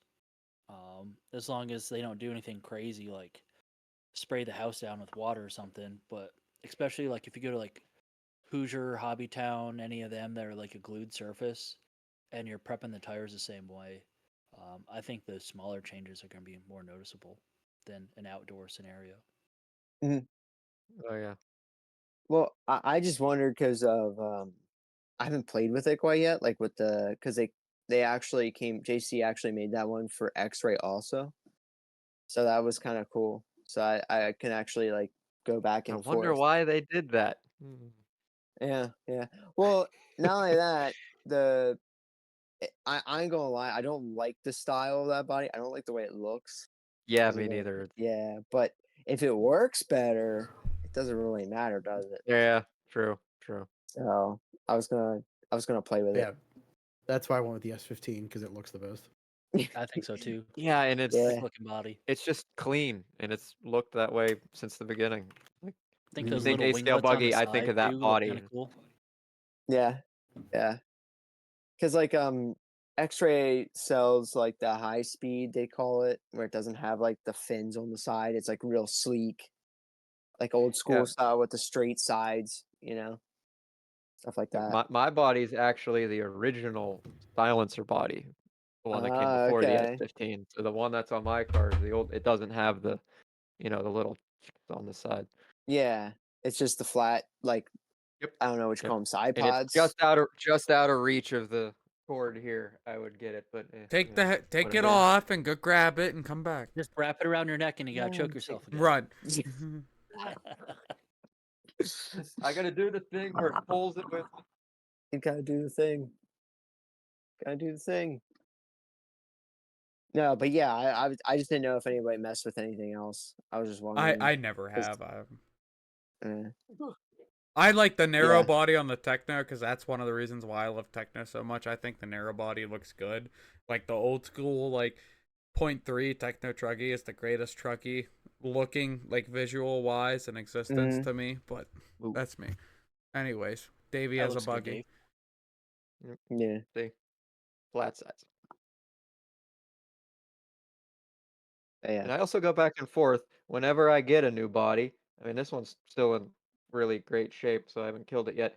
But if I was planning on going with an S15 or something of like, and the question is, do I keep the split window or do I do the single big window? Uncle Mike, what did you do? And Taylor, what did you do? I think Mine's single. a Hold on. double. Oh. See, yeah, see. Everybody's got to But think about it. it's Uh huh. for I know it's weird. fuel. Well, the other side. What? That- There that's it is. glary, but There it it looks is. like it's a double. It's a double. Taylor's got a double, and Uncle Mike looks like he's got just one big one. I Okay. got the- That yeah, doesn't help I at got all. one open. That's no help. Yeah. Now, how I do mean, I? I don't know it's the which only one I like option. better. How do I know what's faster now? Oh, it is? Huh. Yeah, look, there's no. Yeah. There's I no do little have line one. in there? I didn't see that. Oh, okay. No. Okay. Yeah. Well, that answers that question. Yeah, Is the mine's all Techno open one a little too. different? Must be. What's up? Huh? Is the Techno one a little bit different, or they share the same body? It looked a little different in the window, at least. Yeah, because Oh. mine, if it was naked, you Yeah, would. I think see, it's just how it's where- painted. Well, I don't know. Yeah. Yeah, no, because mine it actually has little indentations For the of a, nitro like I said, head B and pillar. everything. Yeah. No, a little B pillar. Oh, okay. Like it has, Sure. Yeah. like that's what he was Yeah. trying to zoom in. You Yeah. would see the Yeah. little. No, those are different This bodies. has the Bruised. tank line right there. Yeah, those are completely different Right, bodies. right. For the fuel tank. but Yeah. yeah. Yeah, there's no But on line that for mine side, either. there's nothing. Yeah, mine's Yeah. got indentations. Yeah. Mine's a stock Techno body. Get at me, bro. Yeah. Alex, Well, did you no, have a Mugen thing? Yeah, I do. So, Uh-oh. amongst my escapades I went on today, which I'll explain off the air, I found this thing, and I wanna, if Kevin listens to this, which I don't expect him to listen to it before this weekend, because I know him and Krista are probably just, asses and elbows trying to get shit done. But I'm gonna try to present him this thing and see if he'll give me a deal on it. So I don't know how you get one of these, and it's gonna be backwards for you. But it says certificate of purchase, and it says one-time direct purchase of any Mugen-based product Where at did that come from? at low discount, and it says 55% off retail of Mugen products, and it expired on. It says You gotta tell us the year. 2012. I don't know if they sent these with When Mugen. my nitro buggy was Yeah, still around. I don't know if they sent these with Mugen kits back in the day or what, but it's just a big ass gift certificate of sorts. I don't know how you got one. I don't know if Kevin has 1,000 of these in a folder somewhere, but I'm gonna present this to Kevin and be like, I want a nitro buggy, give me half off. And, You'd be like, I am converted. Here. And then once he politely says, Convert me. no, I'm gonna be like, you want this to fucking frame? Like, do you have any of these? It's in perfect condition, other than it's got some light yellow spotting. I don't even know if you can tell on camera, but in person you can tell. But I just thought this was really cool. Like, I don't know. That is pretty sweet. I never heard Yeah, of that. that is pretty sweet. So I kept that, and it's Kevin's. You're Yeah, you welcome, gotta Kevin. That's all. I thought that was really neat. Yeah, I never seen one of them anyway. That's pretty cool. Yeah. That was well before that came out before my time of racing, so I don't know what they Yeah. were doing. Me neither. I wonder if they did send it with a kit or something. That's the That only would be thing I pretty can neat. guess. Like, I don't know what else they would send it with. I mean, Like, 55 is a pretty big number. Yeah, but there's that's what I was Like thinking. even for a kit, that I mean, and there's like no fine civilian print price to it. for a Muggin now. Like Oh, 700. here it is. It says That's engines. Kinda average. It says in the fine print. It says engines and kits not included. Oh, There you Yeah. go. So this probably came with the kit, so you could buy the option parts or something. Something. yeah. Yeah. Some tools. Yeah. Makes Oh, sense. well. That was Yeah. probably before Flashpoint was a thing, and they sold the tools with it. Yeah. Yeah, I bet. Like Yeah. this was like before. Oh, yeah, This was 2012, Tower Flashpoint Hobbies, didn't you know. exist then. Yeah, 2012. Yeah. That's That's probably 6 or just 2012. It won the Worlds with the MBX7. So Yeah, Flashpoint's probably what, like 2017, 2018, maybe after 2019. Drake, right? Yeah. Well, after, yeah. Oh, that was another fun thing I found in the escapades today. Was some Adam Drake setup sheets. They were like in the back of a kit manual or whatever for a triple X NT of 2002 Worlds or something. Wow. So that was pretty neat. Yeah. I took off my headphones. Where were we escapading that we have this other I'll paper? explain that later on. Oh, okay. Yeah, Yeah. that's all. That was early. That's off the camera. I'll explain that Fair enough. in a degree. Well, I could go into that now if we want to. Yeah, I don't have anything else. Yeah, okay. I called Taylor earlier just before we did the podcast. I told him I was going to go into this. Anyways, for those of you in the southwestern side of Pennsylvania, I'm sure you know, but unfortunately this past October we lost a dear friend of all of ours in the racing community and a huge racer in our region, Barry Sr. He was fortunately he was ripped away from us. I don't have another way to put it. He was ripped away I from wouldn't want us. to try. Yeah. Put it any other way. He was ripped away from us, and he was just the most stand-up dude.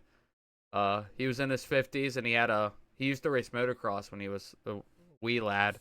And at 17, he had a bad motorcycle accident, or motocross accident, while racing three-wheelers, actually. And left him with some brain damage that lost. He had real trouble functioning with the right side of his body. So he only drove with his left hand, whether it was a regular pistol grip radio or a dual stick radio. He alternated between them, but he was fast as hell either way. Yeah. And You see everybody with thumb steers on their wheels now. I think Barry was doing that before everybody else was doing that, before it was fashionable. And he was he'd help anyone. He was always the first to volunteer marshal. He'd brought his own hammer to the track to hammer in nails in between races. I can't describe a better picture perfect all around good racer. And it is heartbreaking and a fucking tragedy he was ripped away from us this past October. But shout out to Barry. I mean, we miss you, brother. You're a fucking great guy. I hope you're looking down on us. But today me and another local racer, we were asked to help go through some of his stuff, some of his RC stuff, to help his mom and his dad be able to figure out what to do with it and everything, and help them sell it and see what's worth keeping and what's worth not. But that's what I pretty much did all day today. And through that, me and this other guy from our region, we were talking. We were just telling stories about Barry, about racing and this, that, and the other. And his mom, she was like, yeah, like, we didn't really talk much about him racing. Like, he'd come home and tell me how it went or whatever, and didn't really go into much. But she said, it was like, I had no clue how close he was with people. Because me and the other guy, we're just, sharing stories, and we're half teary-eyed talking about it. And his mom's over there with a big smile on her face. She's like, yeah, he really didn't have any friends outside of racing. Like, this was all he'd like to do. And I was like, well, Barry was family to us, so unfortunately for you, you're also our family by association, And it's funny how the community is, because I'm not speaking for everyone here, but speaking for myself, like, my closest friends are through this hobby. Like, I went to the military, I came back, I still have high school friends I talk to, I still have military friends I talk to, but at the end of the day, the people I talk to the most and associate with the most are everyone racing toy cars. And none of them, the closest person to me geographically is probably fucking Davie, and that's still like an hour and 10 minutes. Well, I guess Lauren's like 30 minutes, but I just wanted to touch on that sweet little story and just say how awesome this hobby is, how it brings people so close together personally and emotionally, no matter how geographically separated they are. Like, Collin, I don't even know where the fuck you live, dude. But, like, just after doing this, never, like, I think I saw you at 2 races, both at LCRC. Never, didn't say hi or nothing, because I don't know who you are. You know, I'm not trying to be weird. But, like, just after doing this, like, you're a cool dude. You know, like, you know, now we got some sort of connection. And it's weird. We can connect like this, no problem. And, like, now when we see each other next week in LCRC, be like, what's up, dude? How you been? Yeah. You know? And I can't. Personally, I can't do that with anyone near me, you know? So it's nice. It's weird, and it's nice. And I'm thankful.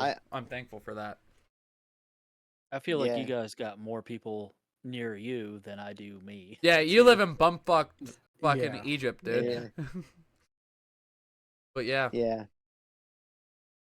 I think it makes it easier too, because we all have this hobby in common. So Yeah.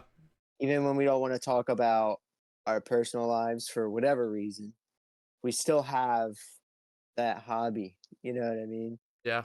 That No, we can always rely on. I was talking to Mike earlier today. I called Mike, and we were talking about this exact thing. And I was like, yeah, Mike, like, some of the boys I went to high school with that I've been friends with since we were, 5 years old. And we still see each other like monthly, bi-weekly, monthly. We see each other when we can, but life happens. Everyone's busy and does their own thing. But yesterday, they were like, "Hey, who wants to go fishing? We're going out on the boat, going fishing." And like, that's our thing. We're a bunch of fucking country hillbillies. We love fishing, we love hunting, and all that jazz. But they wanted to go fishing. I was like, I just want to go down to ACS and race toy cars. We got you, Davey. Okay. But I don't know what the hell happened. yeah, it's weird, Nothing wrong with fishing. I love fishing as much as the next guy, but at that point in time, I just wanted to go down to Tony's and hang out with Davey and Tony and go race 1RC cars. As much as I hate oval, but that I'm like, this is more fun to me than going and fishing, which I love fishing, but this is what I like to do. This is my thing. And I'm sure all of you can say the same thing. Worst class ever possible, oval carpet. What? Okay, Well, that's no, what 1RC is. you need to try some of it. 1RC is really fun in a weird way. Yeah. It depends, like how I approach. Like, is it really oval carpet? Yeah, it's banked oval. Mm-hmm. It's the only really? banked oval in like fucking 6 hours in any direction.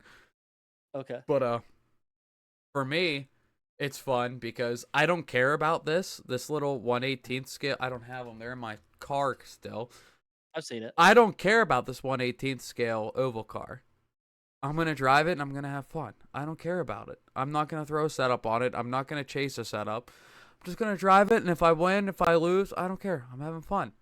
So it's like a nice relaxation, because with my e-buggy, I can, finish 20 seconds behind the leader in 5th place, and I'll be like, that was the worst fucking heat ever. If I would have just twisted this one shock half a turn, I would have been TQ, blah, blah, blah, blah, because I care about it, But I don't care about the 1RCs. It's just fun. Other people care about them, and that's fine, But for me, it's fun. It's like a nice change of pace. Periodically. I could not race them every week. I tried doing that before, and it made me hate oval more. It's just not my thing. When you make fun of oval and you make fun of carpet, I'm like, what if we combine the two things you don't like? Yeah, and it's the one thing I enjoy doing for fun. Weird. Yeah. Weird. I was just kidding. And for some reason, I'm half good at it, apparently, because I'm always in the top 3 when I do it. I don't know. It's like me in 10 scale, like mini truggy, short course truck. Like, I don't care. I'll just throw it down. I don't work on it. I don't change setups. My tires are like 3 years old, but I do okay. Right. Yeah. And you I have don't fun. really And care. you had a blast. Yeah.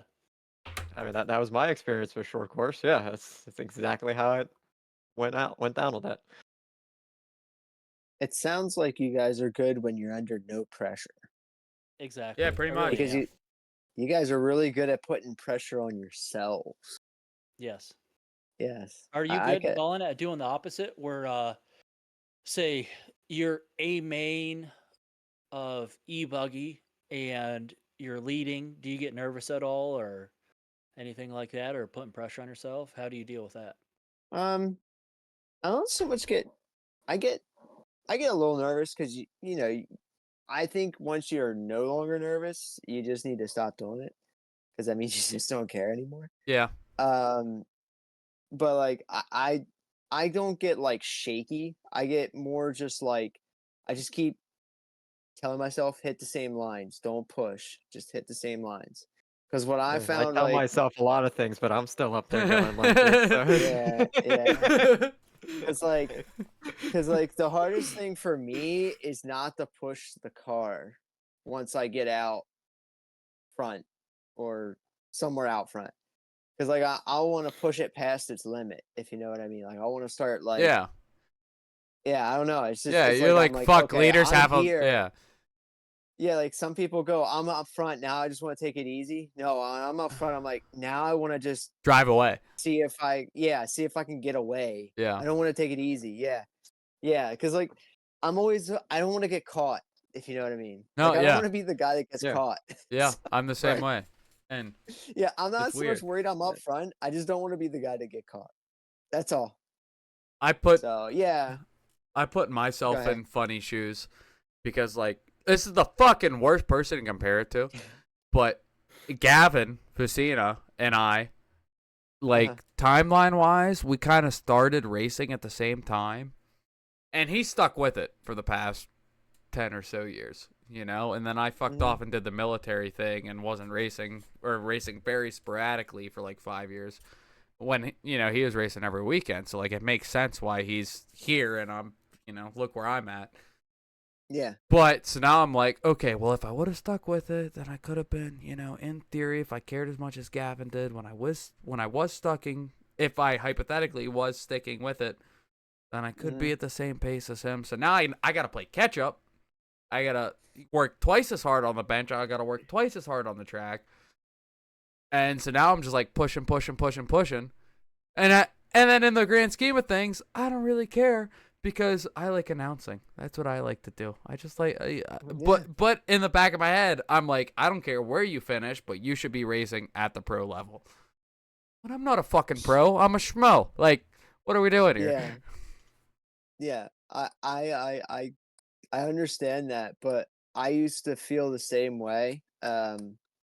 Especially when I was on AE. Because I was making A mains all the time when I was on AE and just like, and then all of a sudden I started slipping into the Bs and I'm starting to have to bump up and I'm like, I never used to have to do this. What's happening to me? Am I just getting slow? Am I like what's going on? You know what I mean? And then that's kind of when I feel like that's kind of why I did the change, because I was like, all right, you know what? I need to stop doubting myself. Maybe I should just try something else. I've been with the same thing for forever, and just freshen it up. That's Yeah. all. It wasn't so much that the car's terrible. It was just that I just needed to freshen it up because I was just getting to the point where I thought it was all me. So Yeah, and I yeah. definitely feel like I'm at that point right now. Not Mhm. And not that I was ever at a better level and I like went down or anything. Yeah. Like kind of like what you were saying in a point, but like Mike and I think I talked about this pretty much everyone on the panel besides you, Colin. But I feel like now I'm at the point where like I know I can drive the car fast and I know I can set my car up to be fast, but I can't get the left hand to talk to the right. Where I just need full circle. I need to trust the car along with my own capabilities.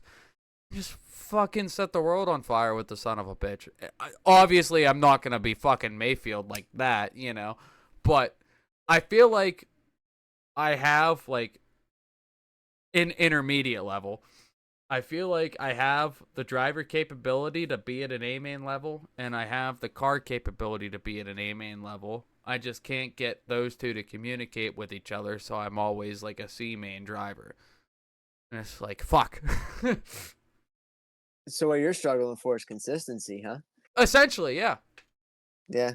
Or Yeah. That's Laps. Yup. it's either like one race, it'll be consistency where I'm running the laps I need to run, but then I'm hooking the pipe here and there, or I'm running fucking 99% consistency, but I'm a second each lap off pace. So I just need to scrub speed somewhere. Where? I don't fucking know. But it bounces so much in between. Like, it never gets frustrating for me because I'm having fun doing it the whole time. Yeah. But then, like, it makes me work harder. Like, that's why I just spent fucking $100 on VRP pistons and some other shit, because I'm like, I gotta figure out something. But I don't know. I mean, You know what you should spend your battery or money on? There's. Oh, go ahead, Taylor. I was Sorry, gonna I say cut you you should off. buy another battery because you need more laps. Yeah. Well, well, and not yeah. only that, Yeah. Yeah. you kind of found your problem in your explanation when you said, "I don't know." You're right. Which 'Cause, is solved by like, more laps. Well, yeah, yeah, but that's also practicing with maybe people that are slightly faster than you or on your same level, so you can find out where your car is wrong. Because Right. like, I didn't know either until I got on the X-ray team, and I had, like I said, Ethan to kind of compare myself to, Mhm. which is a big shoes to fill. Yeah. But I compared my car and the way I go through corners, and I'm like, I'm just missing the middle of the corner. Yeah. I can get in, I can get out, but I can't get through. Yeah. So that's all I've been working on lately is just getting through. So like, yeah, the biggest thing with where you're stuck is you don't know, and that's the hardest part is finding the I know what I need to do. Yeah. Yeah, and that's why I kind of smiled when you said, um, I'll be super fast and little off, like inconsistent, or I'll be really consistent and a little off, but I don't know what I need to be to put it together. And I kind of smiled because I was like, that's the problem. Yeah. So No, I know what you yeah, mean. Yeah. And I've yeah, it's neat though to hear that perspective because I'm not there anymore. So it's nice when I hear that because it humbles me to let me know that like, you know what I mean? Like yeah. I can be so hard on myself too, Yeah. and to hear that is really cool because it makes me feel like, I can help people with that, Right, yeah. because yeah. And like So I definitely hanging around with Uncle Mike the past year, and Mhm. he's definitely been helping a lot. And like when we're racing, no matter what class it is, we're definitely following each other around, and Mike's giving me every tip he can, and hanging out with the Pieris. And like when we were at Browns, the Pieris and I, like the whole time during practice, me and Cash were going heel to toe with each other, just seeing what we could do. And there, I could keep up with Cash in practice, but then just as the day developed, he got better, and I, stayed stagnant. So I'm like, okay, I'm presenting the speed at the right time, but then, as we discussed, something is staying The stagnant. connection. Yeah. Yeah, and it's two, like two, Go like ahead. some of it can be, the diffs start getting light from how many runs you run. Yeah, and all yeah, yeah, that. yeah. Yeah, so sometimes it can be the car's performance is also dropping, and you're pushing it to the same limit. Yeah. I found that out because when I was practicing trains, we ran so many runs, I could physically feel all my diffs just getting to so light that I was starting to diff out Yeah. because we just ran 10, 12 runs and the car's just ready for fresh oils. Yeah. So sorry, go ahead. Got butted in front of you. No, you're right. I wasn't really gonna add on anything, but Yeah. that's definitely something worth noting. And Yeah. I definitely have gotten better with my maintenance program too, and I'm still improving it. Like it's definitely not where it needs to be, of course, but we're getting there. I guess is the grand scheme of things. I want to Yeah. be able to race on the pro level and compete in the C main or the low of the B main I want to be in the pro sort and belong there. You know what I mean? Yeah. That's it. I don't want to win the pro sort. I don't even want to make the A-main of the pro sort. I just want to run in the pro sort and belong there. That's all. Yeah. That's all I'm Yeah. chasing. That's it. I don't think that's too much to ask. And we're gonna Oh, get there. well, yeah. We're gonna put in the work. Yeah. You know. Yep. Now you need the racecraft, right? Yeah. That's what you're working on. You're That's working it. on that racecraft. Yeah. I just. Like, Go ahead. Taylor, I think so, is kind of, when I watch him drive, is kind of there too. Like he's fast when he's fast, and when the car's on, he's really good. But then he'll start tagging too because he knows he's doing good. Yeah. Yeah. Nope. Yep. I made some mistakes too, where mains and things like that, where I try to make moves on people way too soon or within a Yeah. group, and I either will take myself out or get taken out, or maybe I should have probably backed off of a group and waited for the sort to happen so it's a little bit thinner. But in my mind, sometimes is where I'm not sure how much pace I could have with the leader of that, so I'm not sure if I should wait till later to try and pick them off, or if I should go now within striking distance, things like that. Then that's sometimes where I make my mistakes. Yeah, which is once again just racecraft. It's just Mhm. but it's just cool, like, to see that you guys, everybody can improve. Like and I think that's also too why it's harder to make A mains now, is because everybody's getting a little sharper, even in the area, Oh yeah. and getting a little faster. So if your car's off or you're off that weekend, it's gonna be really hard. Especially We when got we're a at pretty cool group in LCRC. this region. Yeah. Oh, I'm sorry. Mhm. No. I was just saying, especially at LCRC when we're dealing with 200, 300, 400, hell, even 500 entry races. And like Taylor said, I feel like the Pennsylvania region is one of the fastest fucking regions around. Like, I know, like, our top 5 A-Main, E-Buggy, Pittsburgh guys in my region, my Mike and Davies region, I'll put against fucking anyone across the state because they're fast as fuck. Now combine them with the people from Eastern PA, Central PA, when you got the same top 5 guys and they're just a half a second one way or the other off of our 5 guys, but now it's 60, 70, 80 entries for this one class. One wreck, that's 20 spots you just dropped. It's Well, pretty take- wild when your local fast guys, your local fast guys, and then you go to like a bigger race, and then people are beating your local fast guys, and you're like, wow, there's faster people. Yeah, fuck. Well, even some of So, our come local on. fast guys are doing pretty good at these big races. I mean, Oh yeah, I consider, like, say, Gavin Gibbler, and he was doing pretty good at PMB. Aiden Manchanda does usually pretty good in truck, at least when he's traveling around. Ethan Mechanic, he's always doing pretty good too.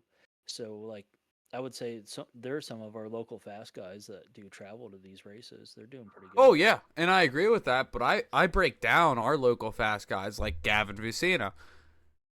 He is a local fast guy by geographical definition. But, because he is in a whole different level, I don't call him a local fast guy. I just call him fucking fast. yeah. Like, our local fast guys are Mike, Ed Gadula, Brad Thomas, Lonzo. That's our local fast guys. But then Lonzo, we take him out to LCRC.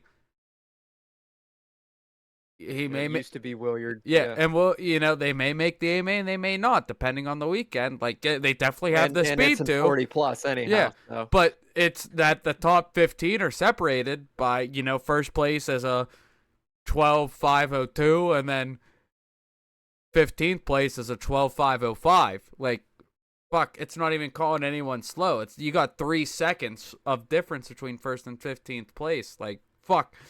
That's one turn. That's one scrub you missed. That's nothing. It's just that when we get to these, as people get faster, as entry counts get larger, as the races get bigger, that window between fucking B and A main is ridiculously tiny. So you need to have your shit tight. You need to have it Yeah. all It's figured even more out. noticeable in it's even more noticeable in carpet racing. Yeah. Yeah. That's a whole nother discussion. That's battle of tenths, not seconds. Yeah. Exactly. Yeah. Well, and I think too on dirt too, a driver can make up for a lot. Yeah. When on like carpet You or can't make up like for it. on road, stuff like that. The car has to be just as fast as the driver, Mm-hmm. or you're not gonna. If not faster. Yeah, because or you're not gonna survive out there. No. That's There's no forgiveness in carpet. No yeah, and forgiveness. that's also why I love off road, because it's not just about how I put this car together and put it on the track and set it up beautifully and whatnot. I also have to drive it. You know what I mean? Like I gotta put my count. I gotta make sure that I adapt myself, not just my car. You know. Yep. So, because like when we were running at trains, once again, a perfect example is during our main, it started to drizzle, and like the track was getting wetter and wetter and wetter as we were going on. So like you got to every lap was different. Every time you went to the corner, it wasn't the same corner. So it was really cool to see who could adapt, and who couldn't, as a driver anyway. Mm-hmm.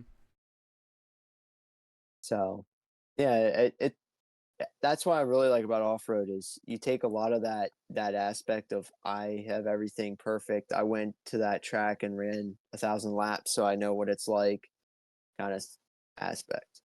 Because you can show up to LCRC at the opener and it's not going to be the same in July, So, but yeah, I always think that's a neat aspect to 8 scale off-road and 10 scale outdoor. So. Like when you go to pit stop and you see them 10 scales going around, you don't realize how much grip we produce. It's pretty crazy how much the 8 scales grip up, especially with the way they go, with the way they're going with the 10 scale scene. They're all tuning them more for those high grip, well prepped clay tracks. Oh yeah. So when they're taking them Now the outside, they're world's- really yeah. changing them.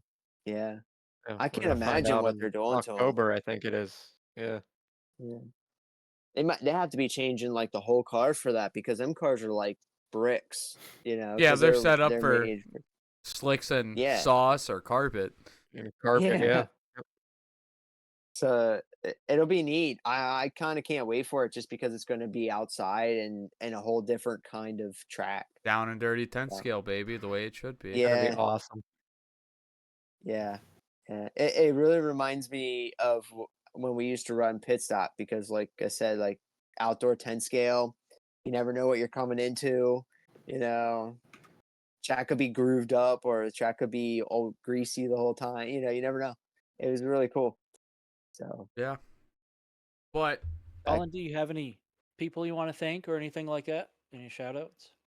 yeah, I definitely want to thank my sponsor, XRAY and RC America, and definitely my teammates and my family for all their support. And thank you guys for having me on here and for the opportunity. It was really good meeting Mike and Alex, and is it Davey? yep. Yeah. Or double deep. Yes. Yeah. Yes. All right. Sorry, I didn't hear his name much. That's fine. And it's not- That's why I his came in name's a half not, hour late on the anyway. bottom Don't of matter. Yeah, Fashionably. yeah. I And, found out we had a guest when I got here. So. Yeah. And it was good talking with Taylor and having him get me on here. So that was neat. That was cool.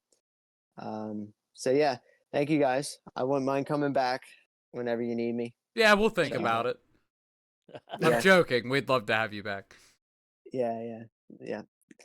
Don't make me get too old on here though. I don't want to wear everybody out. So, Wearing me out. It's past my bedtime. Yeah. I'm starting to feel it too. So I get it. But yeah, if you guys ever want me back on here, just let me know. Hell yeah. Hey, what do Alright. we end this podcast? How do we do it, Dave? You're accelerating. Oh, Sorry. You got to go around the round table. Slow is fast. You got to go around the round table. Oh, See if anyone else has any final comments or remarks. So I'll start. Thank you everyone for listening. Thank you, Davey, Taylor, Mike for doing the thing with me. Thank you, Taylor, for taking lead on this episode. Thank you, Collin, for joining in with us, being our guest and teaching us a few things. I'm sure the listeners will definitely enjoy all the tips and tricks you provided. And I just want to remind everyone, LCRC, we're all gonna be there. Taylor, Mike, and Davey, we're all gonna be there. The hosts are all gonna be there. So I'm gonna count out what stickers I have and distribute them evenly amongst the panelists. Everyone, max, you get 2 for free. That's it. Or else we're gonna charge you. I need a handout. They're all going on the inside of the porta potty door. But when a panelist is out of stickers, you gotta find another panelist to get them if you didn't get any yet, or otherwise we're charging you. I don't know how much yet. I gotta do the math to figure out how much they cost to make, and then we ain't trying to make money off them, just trying to break even. But that's it. We'll be there. Come find us if you want a sticker. Thanks for listening, Davey. Anything? No. Mike. I mean, thanking everyone like normal, friends, family. Collin, thanks for joining us tonight. I can't wait to talk to you at LCRC to pick your brain some more. So Come and find yeah. me. Come and find me. if you're pitting by them, I'll find you. Oh yeah, So- yeah, I'm right there with Taylor. If anyone Oh, else yeah. even listening wants to come over and has any questions or even wants to say hi, I'll be right with Taylor. So Taylor, back to you. Cool. I want to thank Kevin and Krista from LCRC. They supply everything I need: Mugen vehicles, batteries, servos, transmitter, everything comes straight from there. No tire sponsor, just all the tires come from LCRC. Usually run Che Concepts, all that stuff. Toby from 46RC for the media coverage. That's free, doesn't charge anybody, so I want to promote him. Mike Treharn paints my bodies. Shout out to him. Not a sponsor or anything, just a local guy that does it. And I especially want to thank you, the listener. All 3 of you guys. Pretty good. 3.5 now. 3.5. Wow, we're up to 3 now. 3. Yeah. Yeah.